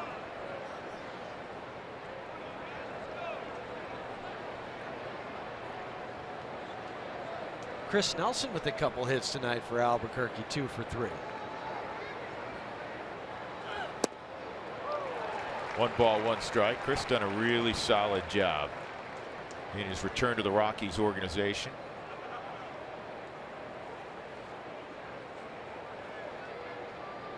Jordan Patterson 1 for 3, hitting .314. Yeah, Jordan Patterson's been great.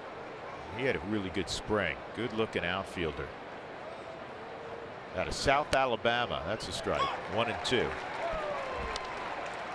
They're matched up against the Reno Aces, so you have the big clubs playing against each other and also the AAA clubs. Reno's a AAA affiliate of the Arizona Diamondbacks.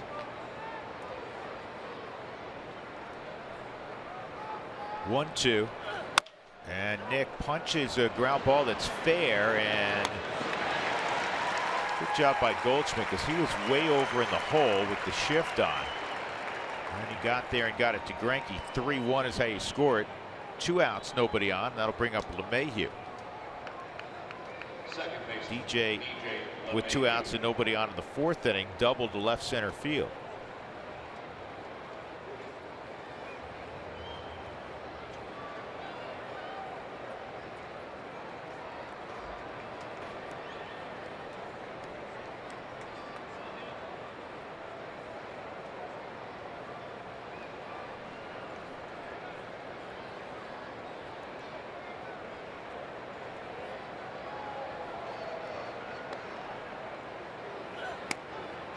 On the corner.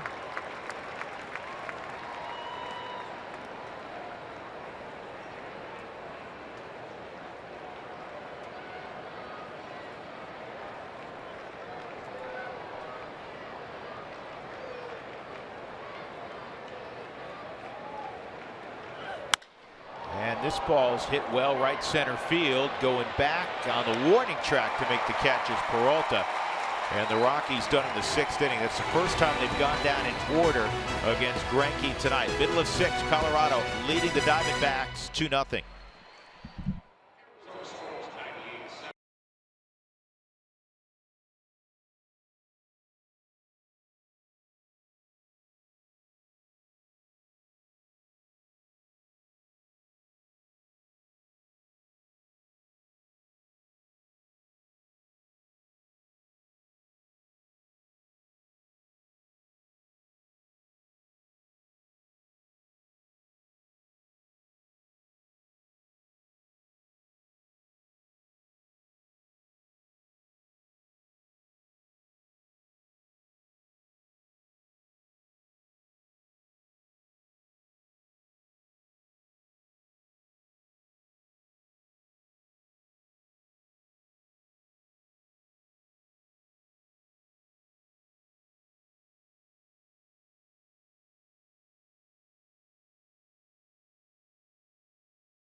Time for our Kubota pitching performance of the night, and it's got to be the work of Chris Russin. He's outdueled Zach Greinke, and he is gone after 5 innings, which was expected. He was going to throw in the 75 pitch range. He threw 76.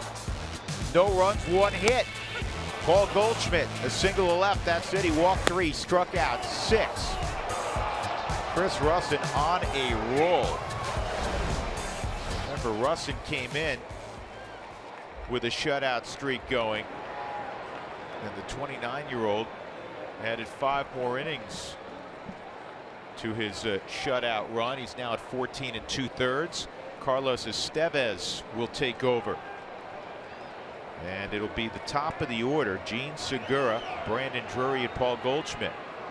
Hard throwing young man from Santo Domingo, and there's a good-looking fastball at 95 for strike 1. And he's had a couple days off since Wednesday's performance against Pittsburgh, where he was out there for 2 innings. He ended up taking the loss in that game, but pitched very well. And there's 97. How do you like that? It's 0-2. One final thought on Chris tonight. He also had 7 ground ball outs. It's terrific.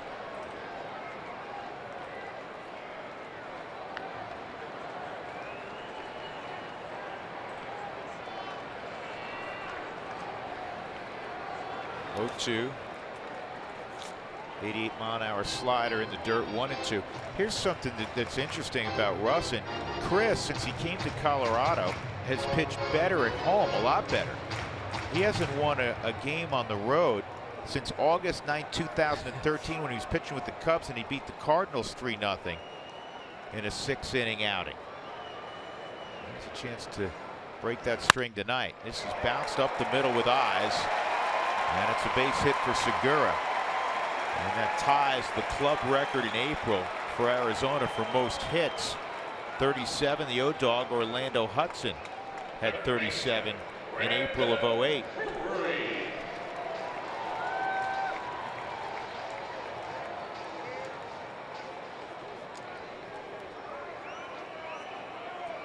And there's the list.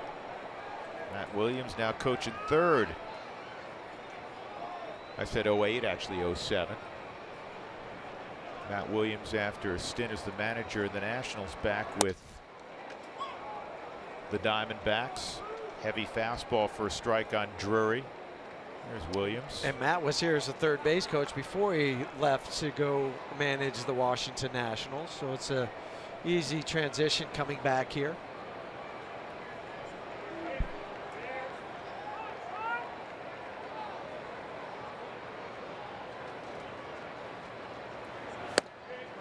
One and one. Mark Grace was complaining to us yesterday that since Matt's come back, he's leading the coaches' workouts, and he's been more of a drill sergeant than Gracie would like. Would like. I think that's an understatement. All the coaches work out together, do some running. Yeah, Mark's a funny guy. 2-1. Drury's been a tough out lately. Last 11, hitting .357.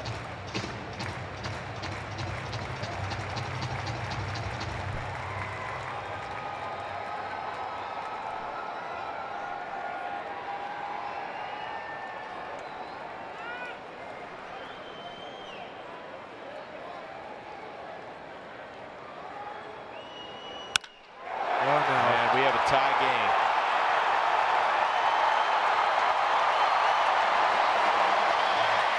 Just like that, Segura base hit. Brandon Drury, his 4th home run of the year. And it's 2-2.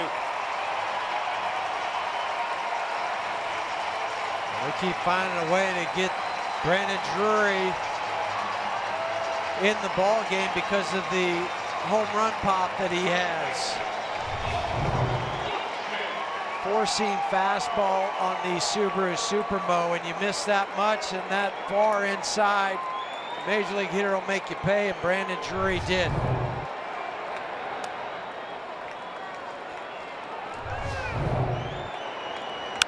As soon as he hit it, there's no doubt about it.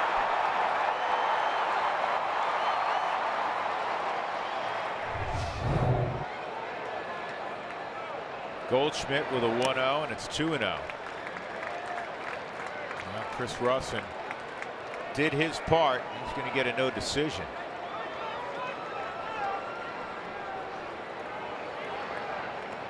And with all the opportunities the Rockies were throwing out there, we had talked about it. You just hope that they were able to keep adding on and build on that 2-run lead they had fairly early. They're just 1 for 8 with runners in scoring position tonight. They'll have to get back after it. It's now 2-2, and it's 2-0 on Goldschmidt. Estevez has to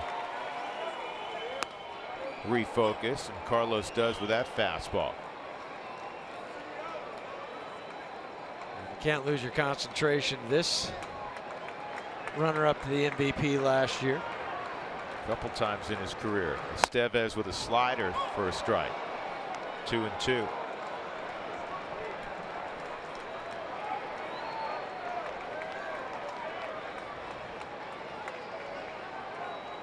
Paul, a career .290 hitter in April, struggling this April, and that is caught by Reynolds. That's the second time he has made a diving catch in the last week, playing in a shift spot where he's the only guy basically on the right side of the infield. And he knows that he has to dive for this. And the one against Pittsburgh was hit harder. This one was softer, but it was further away from him. When he ends up with this, he's more in the second base range, where a second baseman would be. I mean, not that close to the grass, but directionally from home plate. Terrific play for the first out, and a strike on Yasmani Tomas. A walk and a fly ball to deep center field, right center to be more specific, and it was hauled in out there by Charlie Blackmon. 0-2.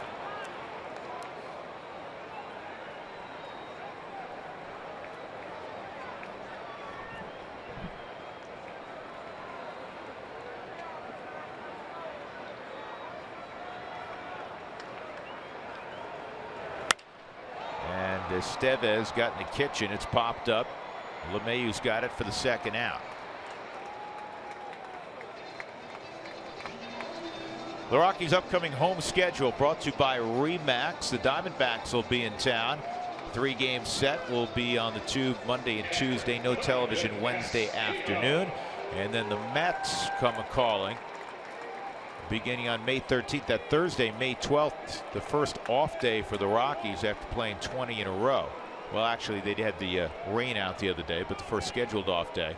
And you see the schedule for the Mets on that weekend set. Fastball a little too tall. Ball 1 on Castillo. The matchup tomorrow in New York. Now the weather's not supposed to be great. The Mets going for a sweep with Noah Syndergaard on the mound, and the Giants are countering with Mad Bum. You get Thor against Mad Bum. Thor against Mad Bum. It's like a battle of superheroes. They both pitch like they are at times. Yes, they do. Ball and a strike on Castillo, a strikeout, and a 4-6-3 double play.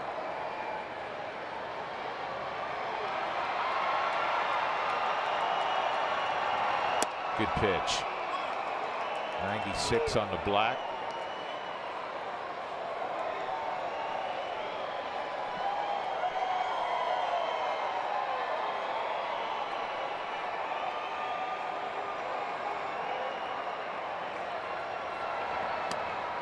Didn't chase the slider there. 2-2.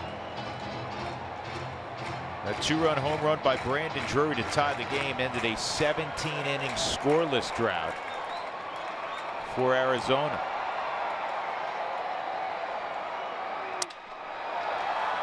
Shallow center field. Blackmon's got it, but we're all even through 6 innings. We'll go to the 7th. The Rockies 2, the Diamondbacks 2.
To the 7th, and Trevor Story is due up 3rd in this inning. He has had some kind of an April. The rookie with 10 home runs.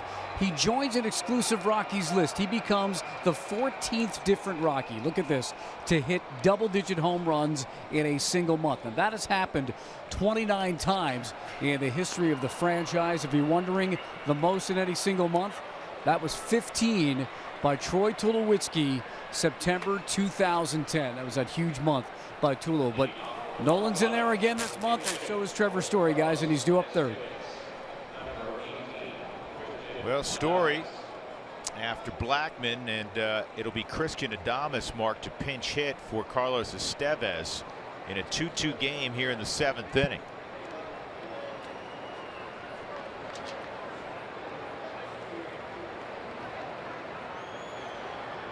Adames 2 for 8 pinch hitting, but those 2 hits have come when he's been swinging the bat left-handed. And he's been swinging the bat well.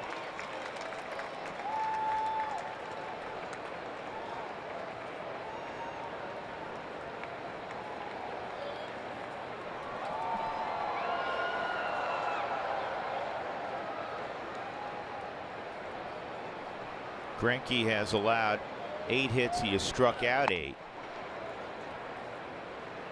Rockies have had traffic in every inning save the 6th inning, when he retired them in order.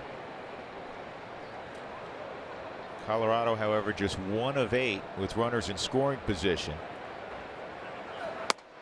Yeah, I think back to that ball that Parra hit with Nolan and Cargo aboard. A bullet to left that looked like it was going to produce at least 1 more run, if not 2. But Tomas was positioned perfectly and was hit so hard it stayed in the air long enough for him to make a play. And you can also go back to the 2nd inning with that double play that Greinke went up high to get to start the double play, because you had 1st and 2nd, nobody out in that inning. So that'll bring up Blackman with 1 out. Center fielder, Charlie Blackman.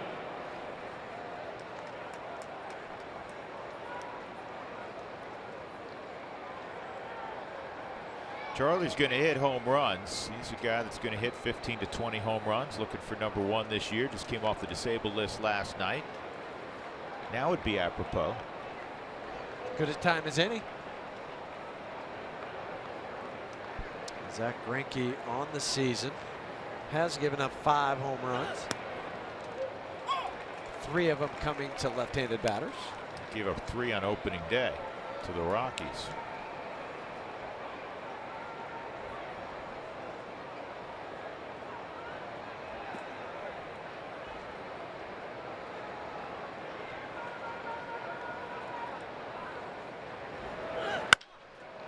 And that's fouled off.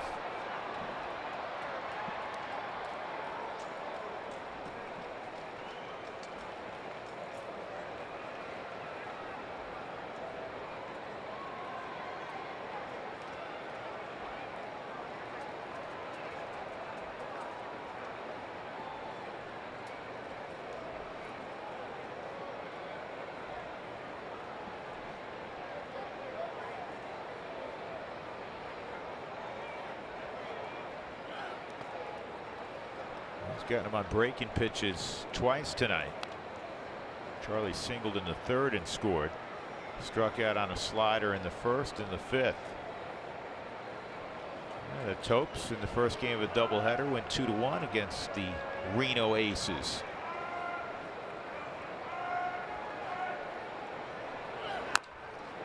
And Jordan Lyles indeed did pick up the win.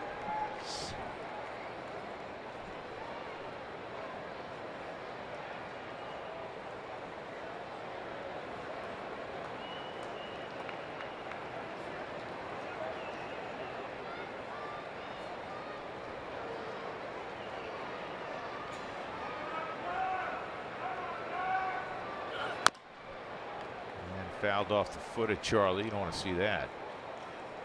With what he's dealt with. Looks to be okay. Next pitch, number 100 for Greinke. And Zach is due up 3rd next inning for Arizona.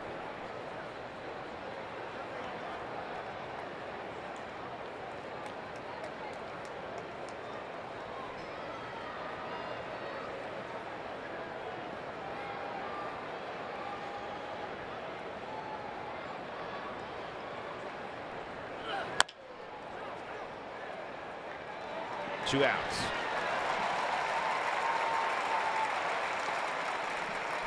Well, Coors Field's a great place for group outings. Groups of 25 or more receive discounted pricing, scoreboard recognition, and other great benefits. Call today for more information and get your group on. Trevor Story making his way to the plate. 2 outs, nobody on. Story a strikeout, a run scoring double to deep left center, and a strikeout in the 5th. Because Greinke's where he is at pitch count, up third. Next thing, Tyler Clippard is warming up in the D-backs bullpen.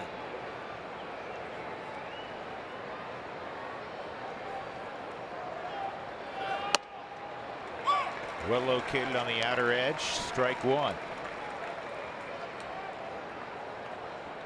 Story is the first rookie middle infielder to hit 10 home runs in any month of their first-year campaign. Oh. You got a pitch to Yes, hit there. he did.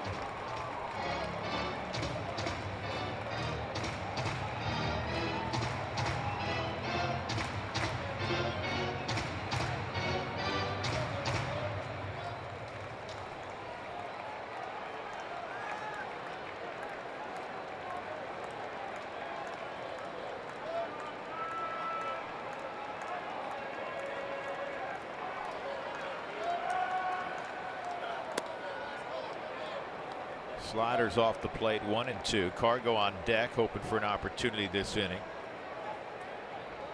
He's got a couple of hits.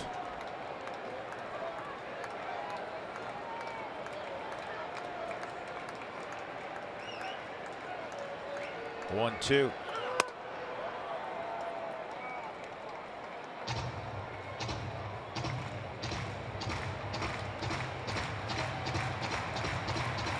He has to go back to the slider now.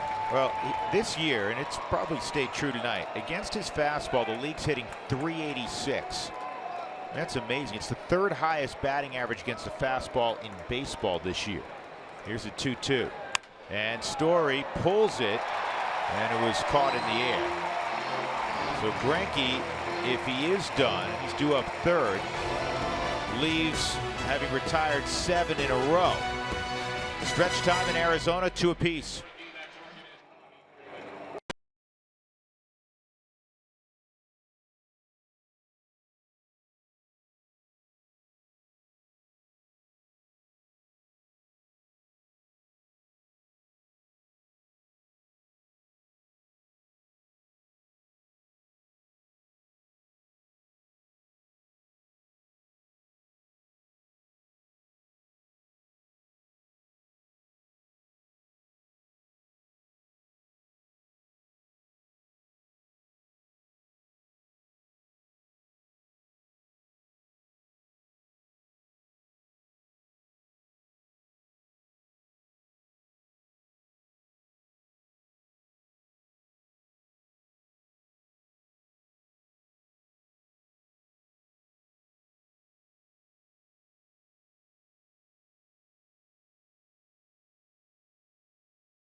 New episode of the club. We've got a unique countdown of the top 5 moments from the month of April.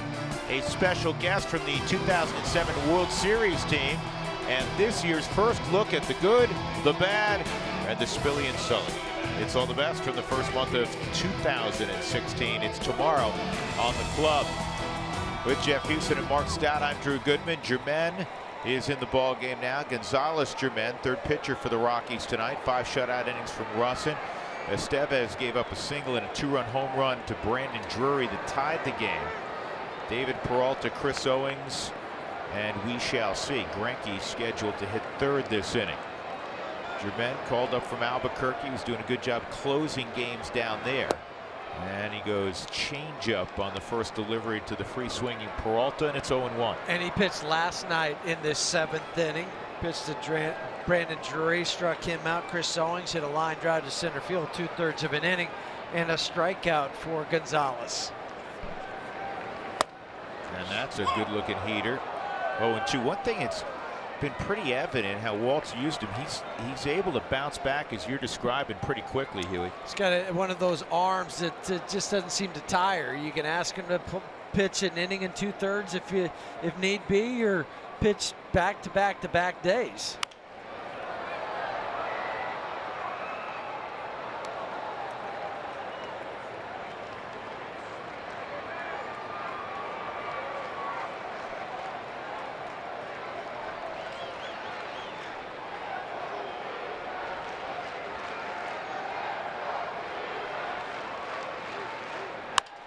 And this ball's in the air to center, and Charlie closed in a hurry and made the catch. Wasn't sure off the bat if he'd be able to get there 1 out. Center fielder, Chris Owings. Gonzalez Germain, as he gets ready to face Chris Owings, was one of those guys that almost made the club out of spring training. He had a terrific spring. He had 11 appearances in the spring. He saved a ball game in 10 in the 3rd innings. He struck out 9 and had a 1.74 ERA. But he didn't, and it went down to Albuquerque, 3 for 3 in saves. So he did what he needed to do in case there was an injury, and then you get the recall. Again, Charlie makes the play, 2 outs. And Arizona will go to their bench. They're going to go with Jake Lamb, or they're going to go. Yeah, it is Jake Lamb.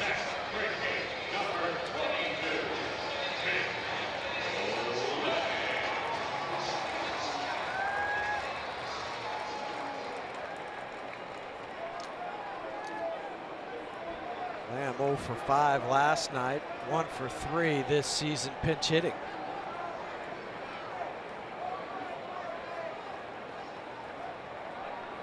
Good pitch.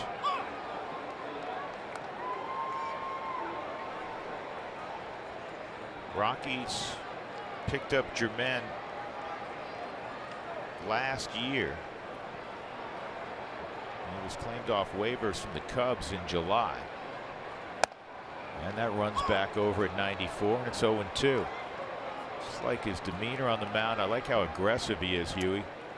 I like the fastball and the movement. I mean, that's what you're looking for, and I think that's what the Rockies were striving for coming out of spring training. Try to load up on the power arms in the bullpen. Want that fastball up and in. 1-2.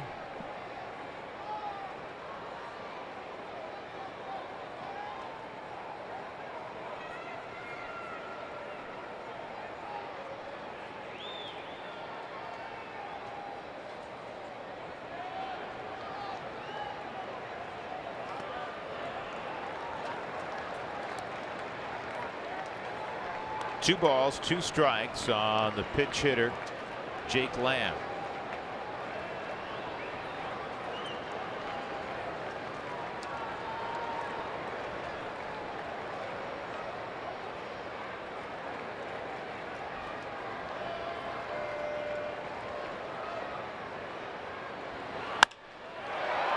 In the air, deep right center field, but playable for Cargo. Shy of the track. He's got it. 3 fly balls out.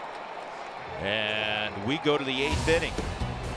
Rockies 2, Diamondbacks 2. Cargo, Nolan, Gerardo.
Colorado Rockies baseball on Root Sports is brought to you by Southwest Airlines. Transparency, low fares, nothing to hide. By Wells Fargo, customers get your 2-for-1 Rockies club level tickets by visiting wellsfargo.com/Rockies. And by Volkswagen. We're in Phoenix. It's game 2 of a 3-game set. The Rockies and Diamondbacks. Game 2 of a 10-game road trip for the Rockies.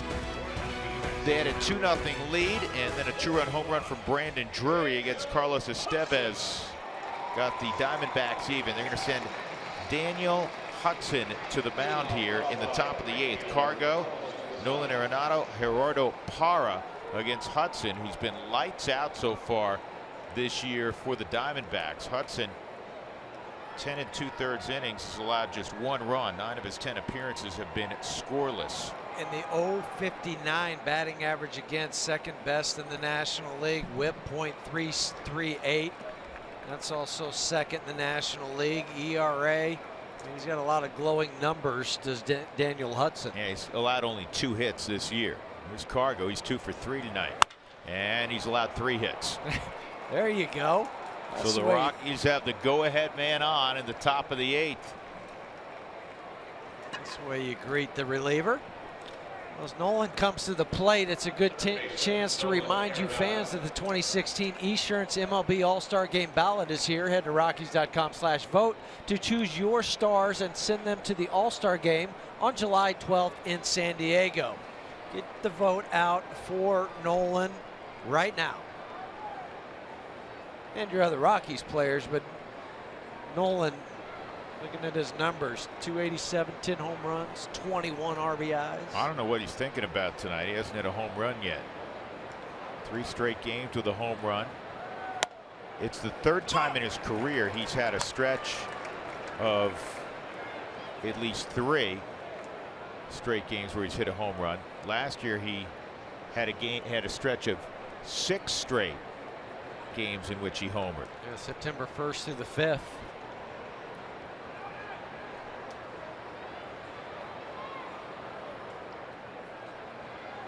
Should say the 6th, because that would be 6 days.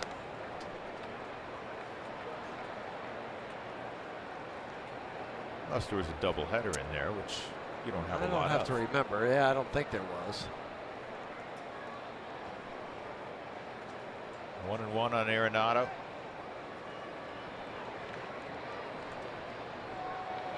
Hudson, a former starting pitcher. And a called strike. Well, they moved him to the relieving role because he had consecutive years where he had Tommy John surgery. Still able to throw the hard slider. It was at the bottom of the Subaru strike zone.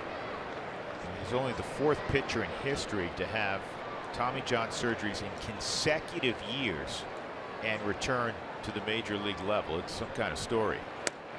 And a called strike 3.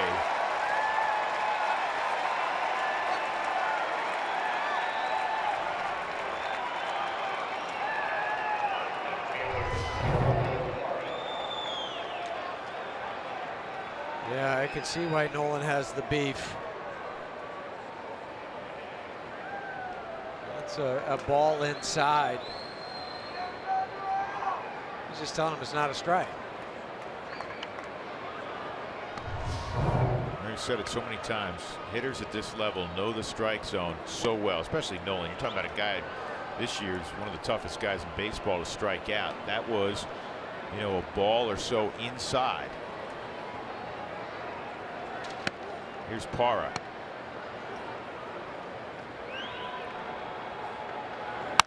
This ball is in the air to center, and coming on is Owens. 2 outs. The day after every Rockies win, get 50% off your online order at Papa John's. You can do that tonight. Use the promo code ROCKSWIN at papajohns.com. Parra with a 6-game hitting streak. As he checks out, and Reynolds will come up.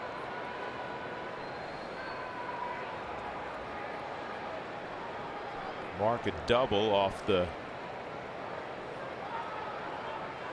Can't even call it the center field wall. It's that Yeah, because it's not really part that juts out. Folks can sit out there in center field. like the overhang in Old Tiger Stadium. Well, the right field overhang would sit partially into the field of play. Whoa, that's an ugly throw. And Cargo's going to move to scoring position. Thank you, Daniel Hudson.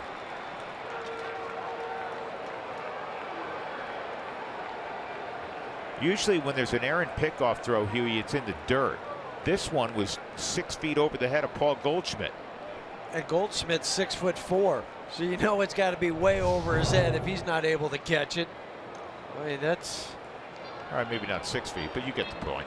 Well, by the time he jumped and reached his glove up there, it ain't been first error of the season for Daniel Hudson.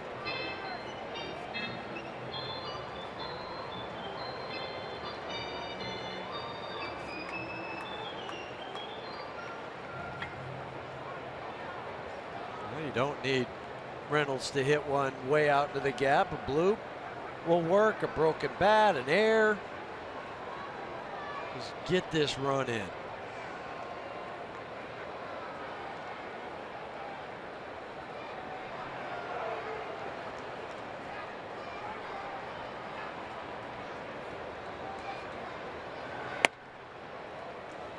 I want to know on Mark Reynolds.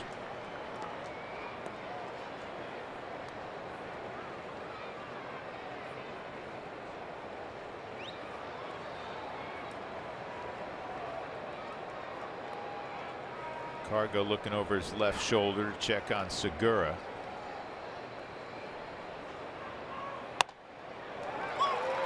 One and one.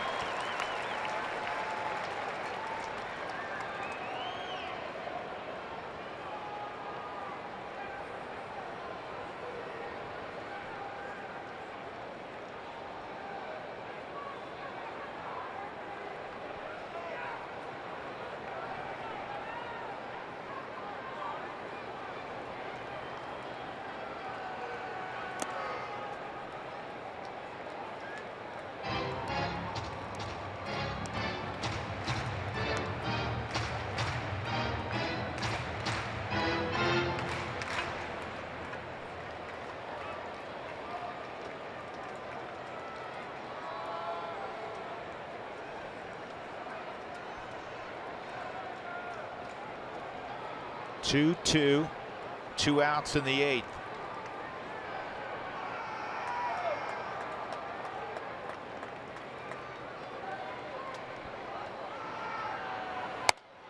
And now that pitch misses. It's 3-1.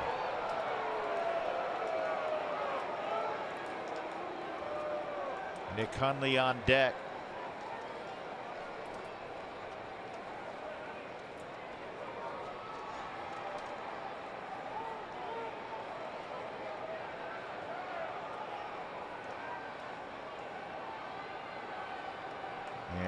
Wellington Castillo trying to get on the same page with Daniel Hudson now jog out. Just saying, you want to go with the fastball or slider? What do you feel comfortable throwing?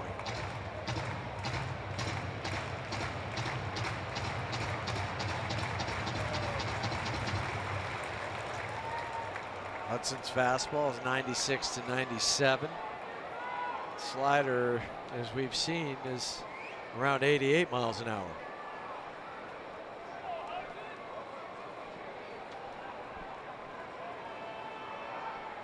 Three-one. They go change up, and it's ball 4. So Hundley will come up. This is pitch option number 3 for Hudson. The change up. Interesting choice, huh? It is, because if the old line is, if you're going to get beat with your best stuff. But then take the walk, and Nick comes to the plate 3 for 10 lifetime against Daniel. He took Robbie Ray deep last night. Chad Qualls up and throwing in the Rockies bullpen. 2 outs. Cargo at second, Reynolds at first. Inside, Ball one. Here is the home run off Robbie Ray last night.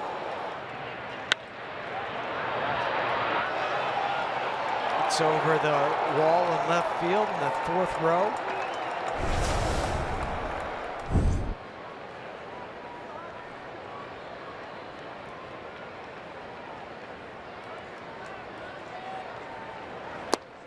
And it's 2-0. LeMahieu on deck.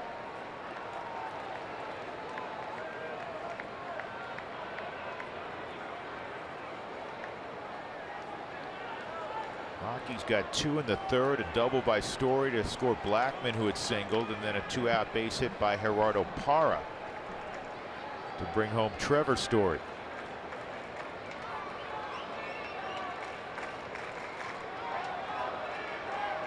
(2-0) for Hundley.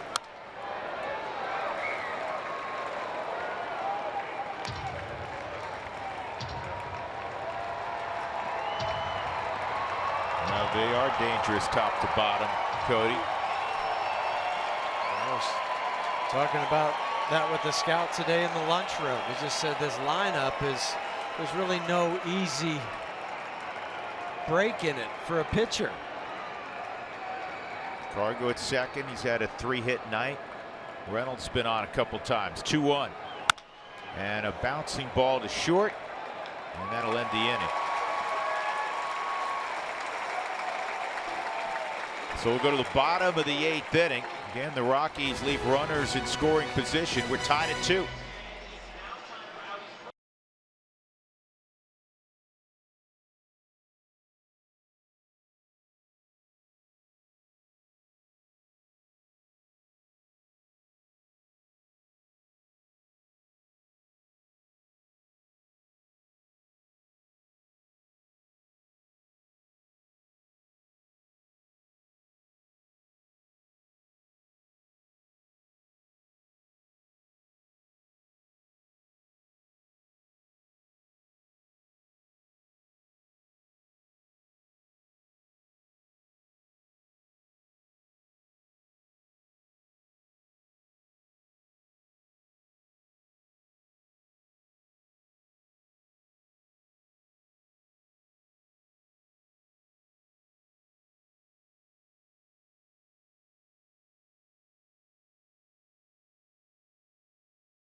Lead, and then a 2-run home run from Brandon Drury in the 6th inning tied it for Arizona. We go to the bottom of the 8th, tied at 2, despite the fact that the Rockies have out-hit Arizona 9-3. It's time for our CenturyLink What's Next. Tomorrow, the Sunday matchup, Chad Bettis, who's pitched beautiful baseball this year, will be opposed by Shelby Miller. And the 2 big acquisitions, we talked so much about Zach Greinke naturally tonight with him being on the hill and his struggles. Well, Shelby Miller, coming from Atlanta in a big deal, has an ERA close to 9, and he's walked 15 guys. So he's not pitched as Arizona would have hoped in the early going. Chad Qualls, scoreless in his last 5 outings, will take the baseball here in the bottom of the 8th. Nick Ahmed, then the top of the order, Segura and Drury. He's had 3 days off since pitching an inning in the Pittsburgh series on the 27th. Here's the super sinker for a strike.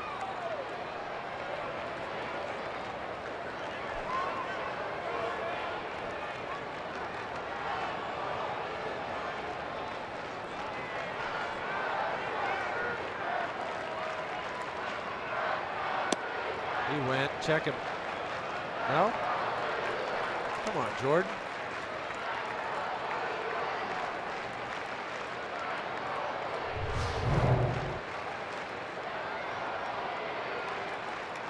Side's the best view. That's a 50-50. You'd be looking at it from there. Well, that's got to be a strike, no? Close. Just off the plate. 1-2, or excuse me, 2-1. Looks like Chad's had that glove for a while. What do you think, Huey? I think so. One of those just feels comfortable on my hand gloves. I'm not getting rid of it. I don't want a new one.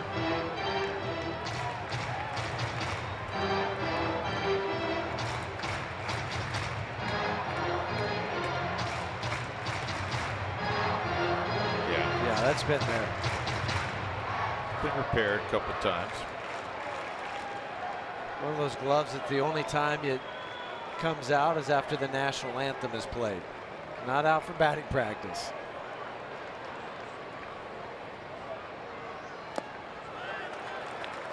Three and 2.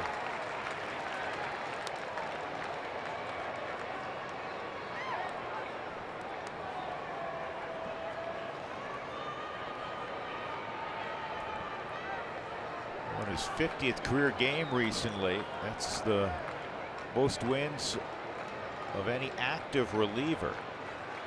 And there's the ground ball. 2 hops to Story.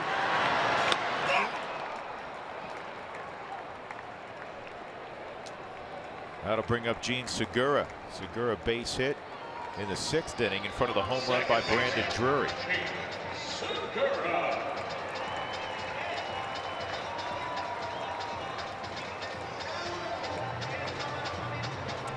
Hitting .336 as we head in to the month of May tomorrow. He's 9th in the National League.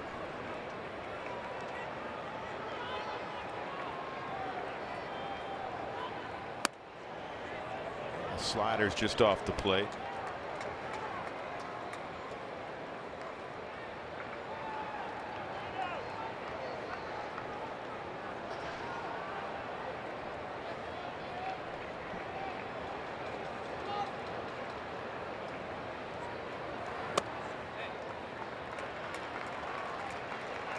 Two 2-0 on Segura.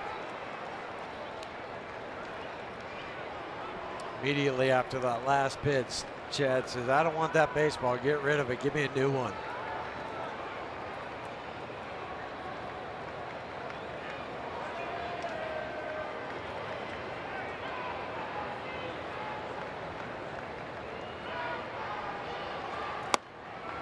Segura taking the whole way. 2-1.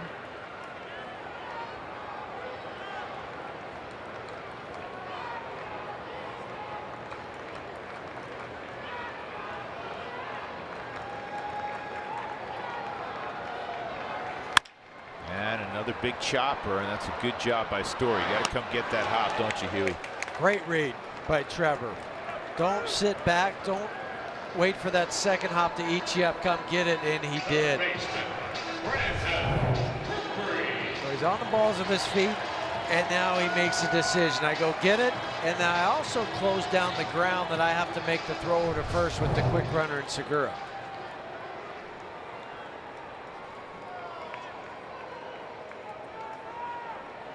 Here's Brandon Drury, the reason this game is tied. Drury took a 2-1 fastball from Carlos Estevez at 97 and hit it deep into the seats and left. Carlos wanted the fastball away, came back inside, and Brandon Drury beat him to the spot.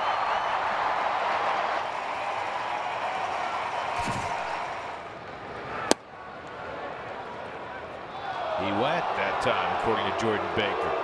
2 strikes on Drury. Rockies will see Brad Ziegler in the 9th inning. And he did go. But that's like the one Ahmed had, the same distance.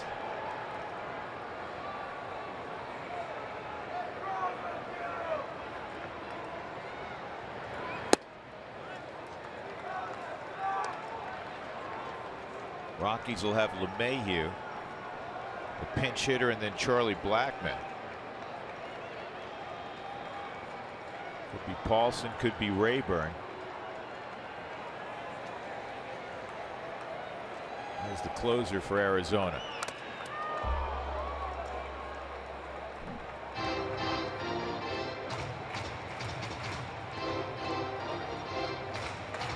Maybe Bazzer says, I'm all right, but Nick with the courtesy walk.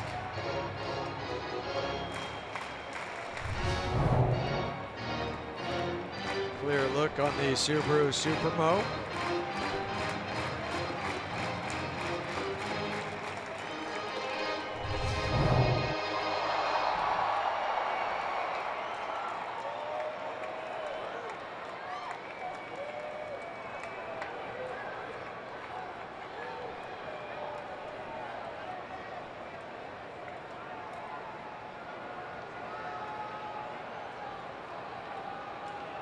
One-two on Drury.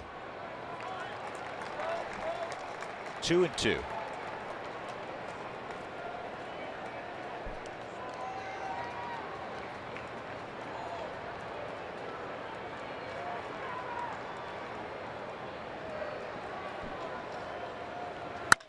And Story has a chance for the third time in the inning.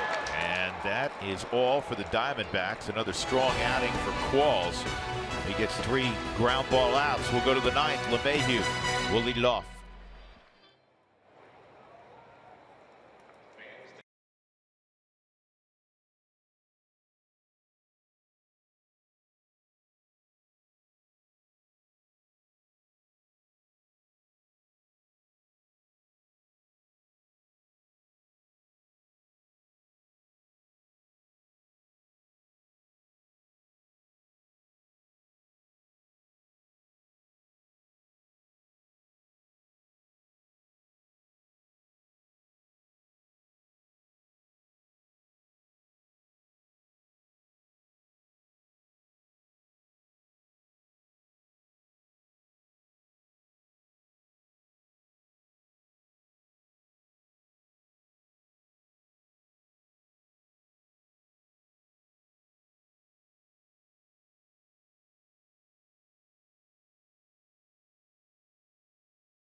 A big hit other than Parra's 2-out single. 1 for 9 runners in scoring position. DJ LeMahieu against the sidewinder Brad Ziegler. And one of the strengths of this Diamondback team in the month of April, they've swung the bat well, and at the very back end of their bullpen, Hudson's been good, Ziegler's been good. 9 out of the last 10 times Ziegler's been out there has been scoreless, has converted a club record 33 consecutive saves. This isn't a save situation, but you bring your closer in, as we talk about, if it's tied up in the 9th inning. But I will say this, though. He is giving up some hits, and he's only retired 5 out of 11 first batters he's faced this year. He's walked a few guys also. And this ball is on the ground. A short, easy play for Ahmed.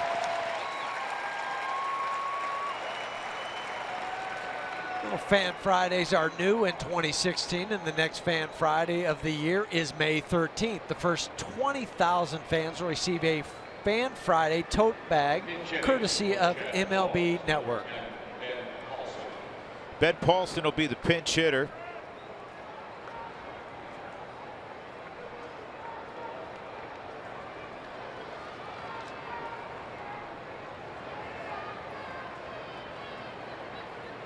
Paulson's 3 for 8. Actually, you know what? He's 0 for 2. Let me correct that. I was looking at Ryan Rayburn. Strike at the knees.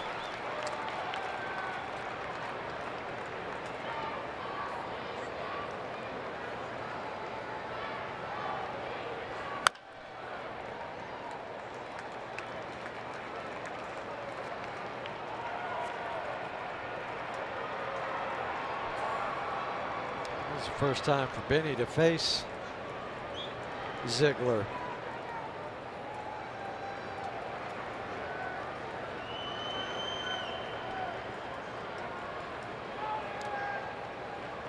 So he'll throw the changeup from that arm angle, which is really tough.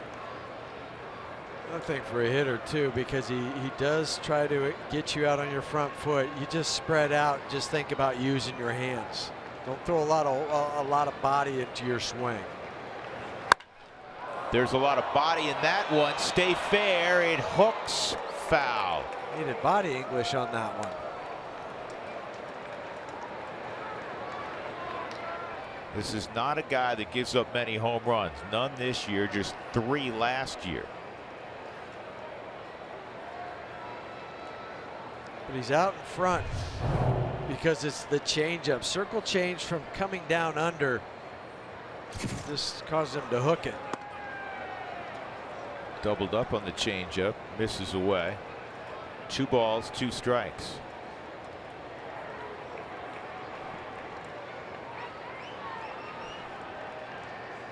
And that is a base hit for Ben. Stay hot, Ben. Just a good hitter. And he always brings a calmness to the plate. 1 out, 1 on. Center fielder, Top of the 9th, Charlie Blackmon coming up in a 2-2 ball game. Well, he hooked the changeup. Foul. This time he stays on the fastball. Even with Segura playing rover in right center field, Ben hits it over the top of him. Charlie tonight 1 for 4, a single and a run scored back in the 3rd.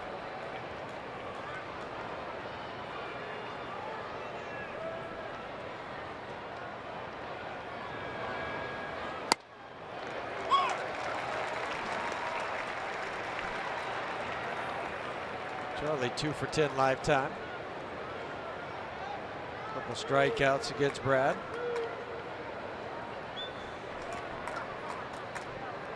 Story watching in the on deck circle, trying to get a game plan together for Ziegler. And a ground ball through the left side, base hit. So the Rockies have the go ahead run in scoring position. Back-to-back singles. And that'll bring up Story. Second hit tonight for Charlie. And he had a couple of hits last night. This is just a good piece of hitting from Charlie. Ziegler wants you to pull the baseball, but Charlie doesn't. He knows there's a big hole in between short and third, and he lets the ball get deep on him and travel to hit it the other way. And then something that I just saw off camera is Charlie was looking at Ben, even after the base hit. He was immediately telling Ben, see right now, he's saying freeze on the line drive. It's my at bat's over, now I become a base runner. It's reminding him there's 1 out. So here comes Story.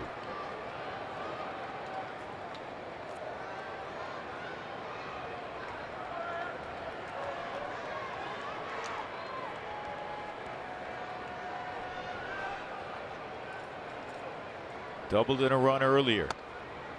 And he takes a strike.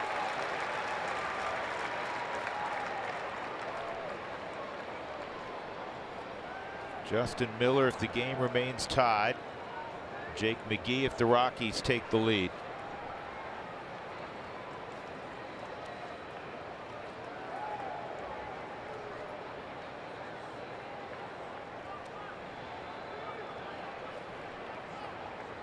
Oh, 1. 1-1.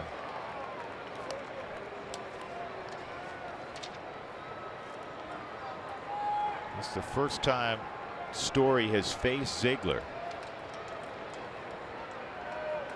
Didn't see him in that opening series when the Rockies won 2 out of 3.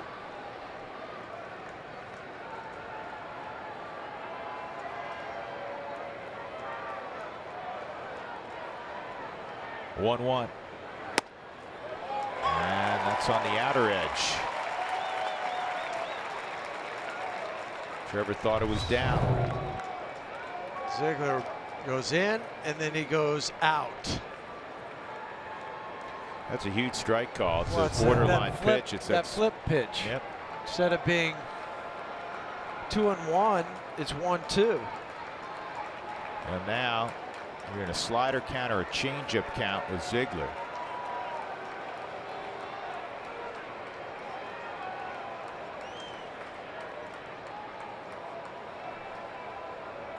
Cargo on deck.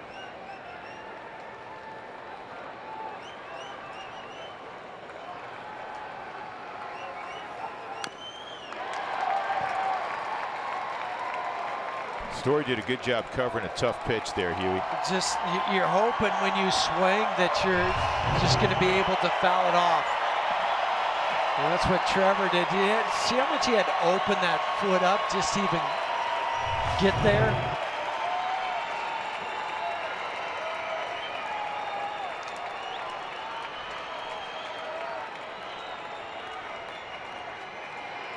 Rockies threatening here in the ninth in a 2-2 ball game. They've had 11 hits to Arizona's 3.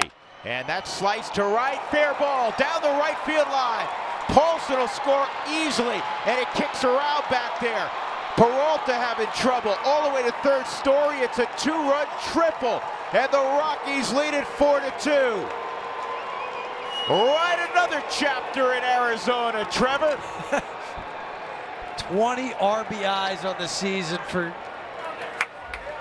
the young Trevor Story. I don't know how this story is going to end, but I know how it begins with a glorious month of April and a lot of the damage being done here in Arizona. I have a feeling it ain't going to end for a long time. What a piece of hitting. Well, inside out that pitch from Ziegler after fouling the previous pitch off.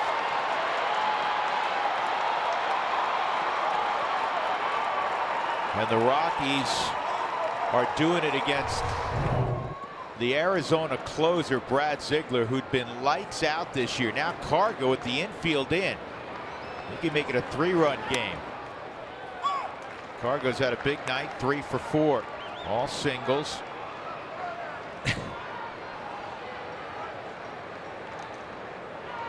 The Trevor ending story. I like the play on words, Colin.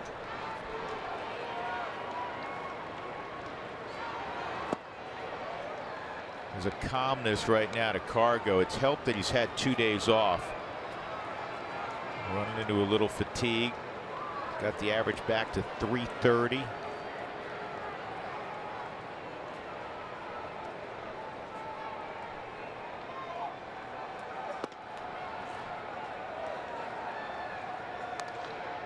Two balls and a strike.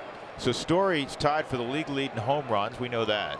He's also tied for the league lead in triples. And now he's 5th in the National League in RBIs with 20. 3-1. Ziegler does not want to come anywhere near the strike zone with Cargo. That's pretty evident. Him? No, I don't blame him. But then you have this guy on deck. Yep, good luck to you. Now they're just going to put him on. So Cargo intentionally passed. We're going to have a pitch by pitch from Ziegler to Trevor Story to see how this ended. First one was a called strike inside. Ball low, 1-1, then a strike on the outer black. 1-2. Tough pitch to foul off here. But then pitch number 5 says, thank you very much. I'll inside out for a triple, 2 more runs. And the lead for the Rockies. This kid continues to amaze. Big hits, too. Gave the Rockies a lead against Greinke in the 3rd with a double, and now he gives them a 2-run lead with that triple slice to right field. 1st and 3rd. 1 out. Here's Nolan. And he drives it to left, but he's turned on it, and it's into the seats foul.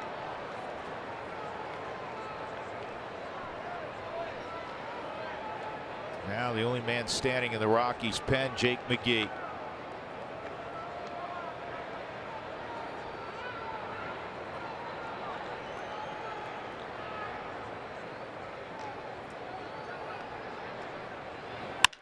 Ground ball through the left side, base hit, make it 5-2. Come on down, Trevor Story.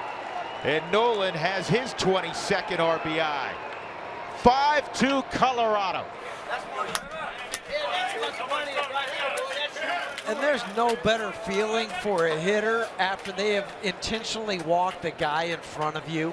They say, okay, I'm Nolan. I have 21 RBIs, 10 home runs, and you're going to pass to get to me. I know you're trying to think I'm going to hit into a double play.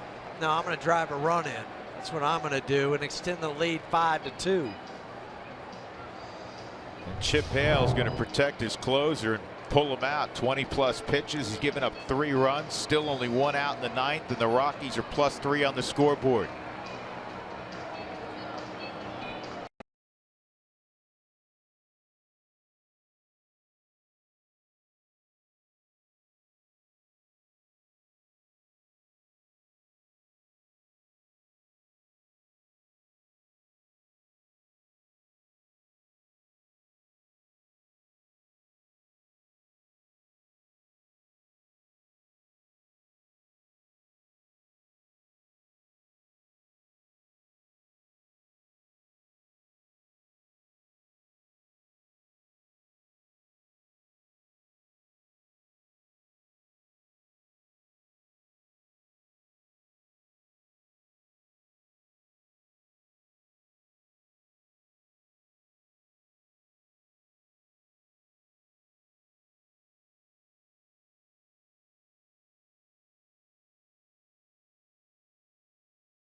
Diamondbacks 2. The Rockies have out-hit Arizona 13-3. They have runners at first and second. 3 runs in the 9th. Gerardo Parra coming up. Who wants tacos? Fans follow @RootsSports_RM on Twitter to receive alerts for the Rockies taco special. And the Rockies score 7 or more runs in a game. Nolan just drove in Trevor Story, who had tripled into. And the new pitcher is a kid that probably thought they were putting him on when he got a call to come to the big leagues last night. Zach Curtis, that's right, not from Reno, not from AA, from the California League, Visalia. They were just playing Modesto, in fact. The Rockies high A affiliate. Zach Curtis called all the way up from Visalia, and the young man, I'm sure, thrilled, but it's not like his numbers were terrific in Visalia so far this year. No, 5.23 ERA in 10 1/3 inning. 22 strikeouts for Zach. I actually had to go back. I mean, he's not even in the main section of the media guide. He's back with the minor league section of the media guide. I'm serious. When he got that call, you know, he thought somebody was putting him on. Pulling his leg. Right. I mean, you don't get called up from A-ball very frequently. The last guy I remembered, and there might be guys since then, but Chuck Finley was called up from the Midwest League when I was playing in that back in 1986, from the Midwest League to the big leagues. Yeah, something tells me he didn't go back. No, he never went back. So here's Parra, 1 for 4.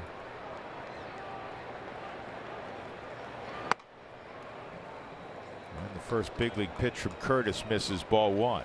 For Brad Ziegler to give up the 3 runs. He hadn't given up 2 or more runs in any inning since August 6th of last year, or 30 games ago. This kid's out of Middle Tennessee State. Former 6th round pick.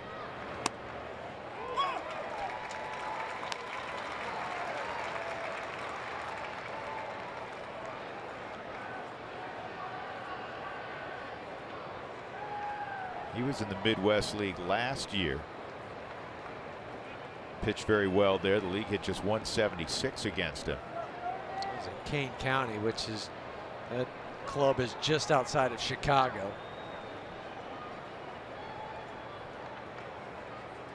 1-1. And that's going to be a double play ball. There's one and there's two. But the Rockies get 3 in the 9th. They're up 5-2. Looking for 3 outs. Trevor Story, an inside-out swing, lines a triple down the right field line to bring home Paulson and Blackman, and then for good measure, a run-scoring hit from Nolan Arenado. 5-2 Colorado.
Night for the Rockies. It began with 5 shutout innings from Chris Russin of one-hit baseball as he outdueled Zach Greinke.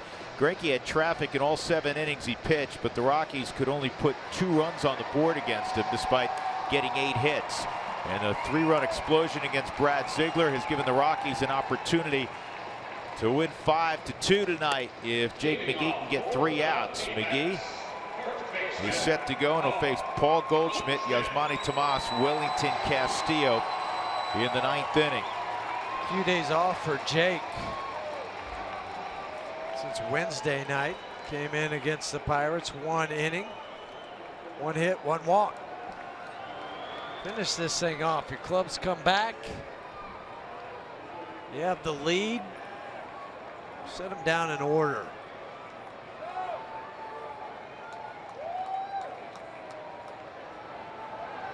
So McGee against Goldschmidt off the third base side of the rubber.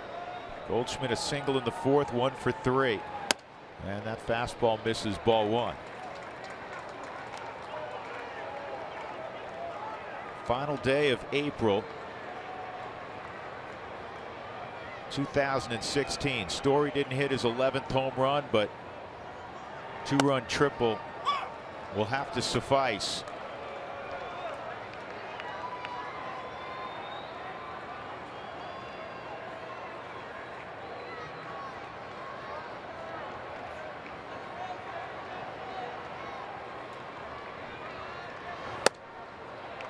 That's high in the zone. 2 balls and a strike.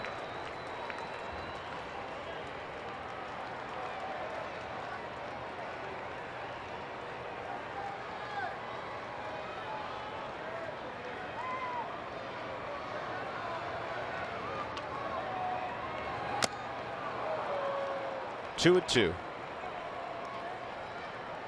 You know, this is guaranteed to be a losing month of April for the Rockies, which has been unusual of late. The last time they had a losing month of April was 2010.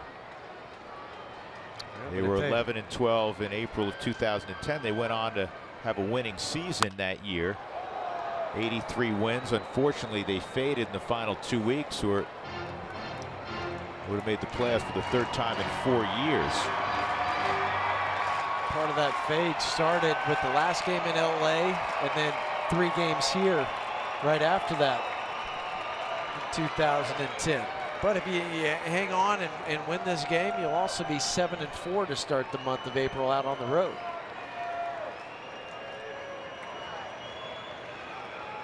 Two balls, 2 strikes on Goldschmidt. Spikes a curveball, 3-2.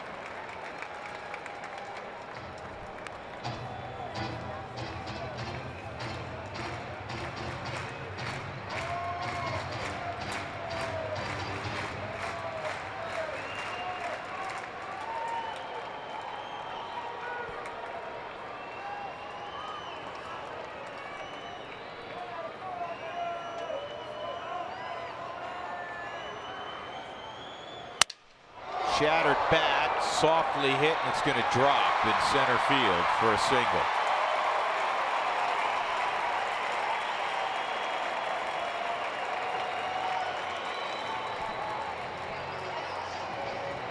That'll bring up Tomas. The bat shattered in 2 or 3 places on the handle of the Subaru Supermo.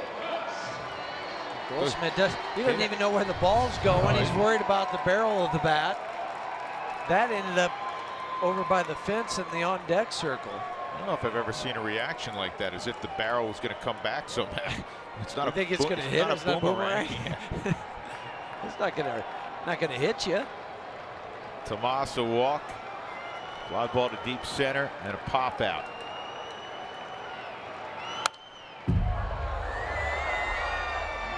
One thing about McGee, you know, he's had that one game where it just went awry for him and couldn't protect a 3-run lead, gave up 5 against the Dodgers.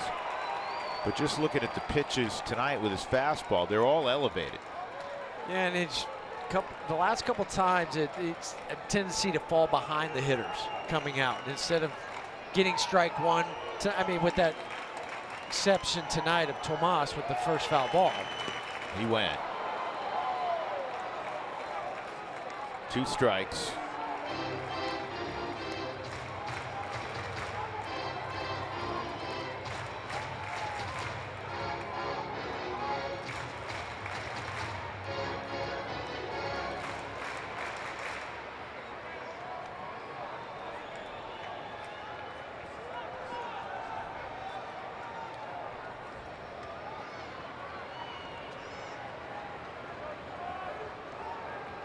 Oh-2 on Tomas.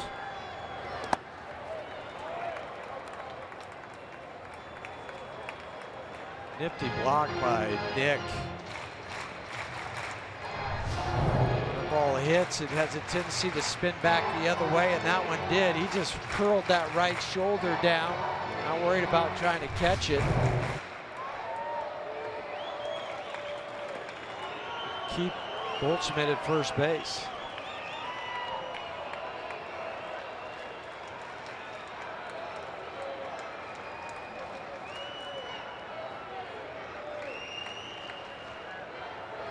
1-2, ground ball to short. There's one on to first, double play. Nicely turned. 6-4-3. Trevor Story on the backhand, got it going. 2 outs in the 9th. When you're a kid, you're always taught, try to get in front of the ball, but this is the right play for Trevor. He sets up for the backhand.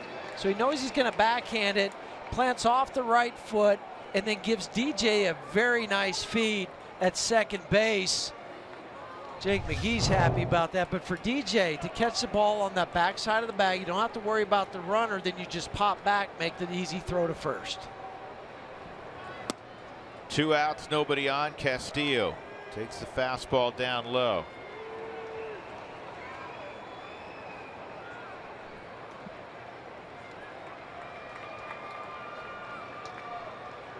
Wellington a strikeout, 4-6-3 double play and a fly ball to center, and he waves at that pitch. 1 ball, 1 strike.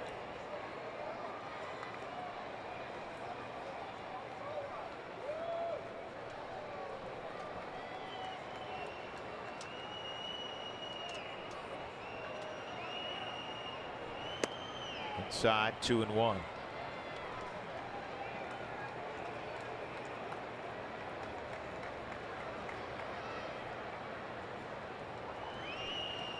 Rockies ready to go shake hands, poised on the top step of the dugout. Here's the 2-1. That's right down the middle, and it's 2 balls and 2 strikes. 6 strong innings from Chris Russin. Carlos Estevez did give up the 2-run home run, but he regathered himself and got the next 3 men. Gonzalez Germana 1-2-3 7th. Chad Qualls, who stands to get the victory, a 1-2-3 8th. 2-2. Ooh. Just inside. Tell on the Subaru strike zone. Castillo about half the time's got a grin on his face like, wow, I thought that was strike 3. Nick must have said something to him because he was such. And Hundley's laughing.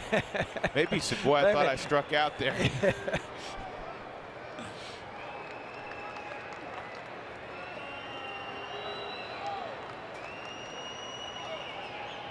3-2. This ball's hit to deep center field. This hit a ton. Off the wall, and it'll be retrieved by Parra. So it's a 2-out double for Castillo.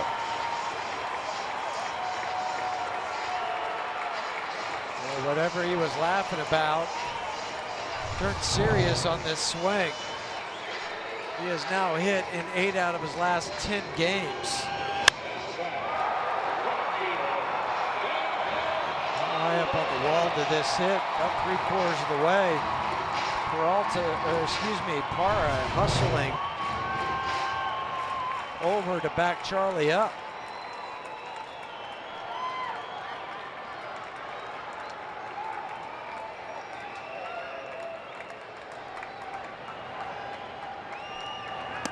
He went. He did. They check it out quickly with Paul Emmel. It's 0-1.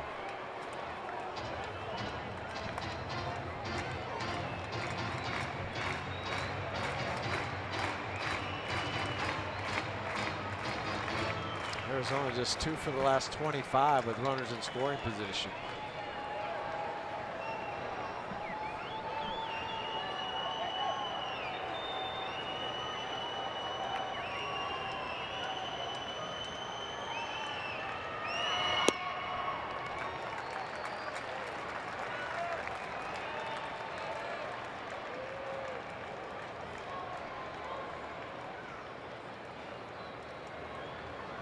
Pitches in for McGee, so still not as efficient, obviously, as he'd like. And this should do it. Nolan cuts across, gets Peralta to end the ball game, and the Rockies have won the first 2 down here in Arizona. They scored 3 in the 9th to provide the margin of victory, 5-2, and it's the first time that the Rockies have won consecutive road series in Phoenix since 2007. We all know what happened in 2007. The Rockies win 5-2. Chad Qualls 2-0 on the year, 51 career victories for the veteran reliever. Brad Ziegler takes the loss. He's 1-1, and for Jake McGee, his 5th save. The Rockies out-hit the Diamondbacks tonight 13-5. Our Jimmy John's delivery of the game, tied at 2. Trevor Story at the plate, behind initially in the count 1-2, and then he rips a triple down the right field line to score Ben Paulson, who had reached on a base hit as a pinch hitter, and Charlie Blackmon, who had reached as on a single. So Story in the middle of it again down here at Chase Field. The Rockies win at 5-2. They finish April 11-12. Arizona drops to 12-14. As we go to our Denver studios, here's Jenny Kapner. Jenny?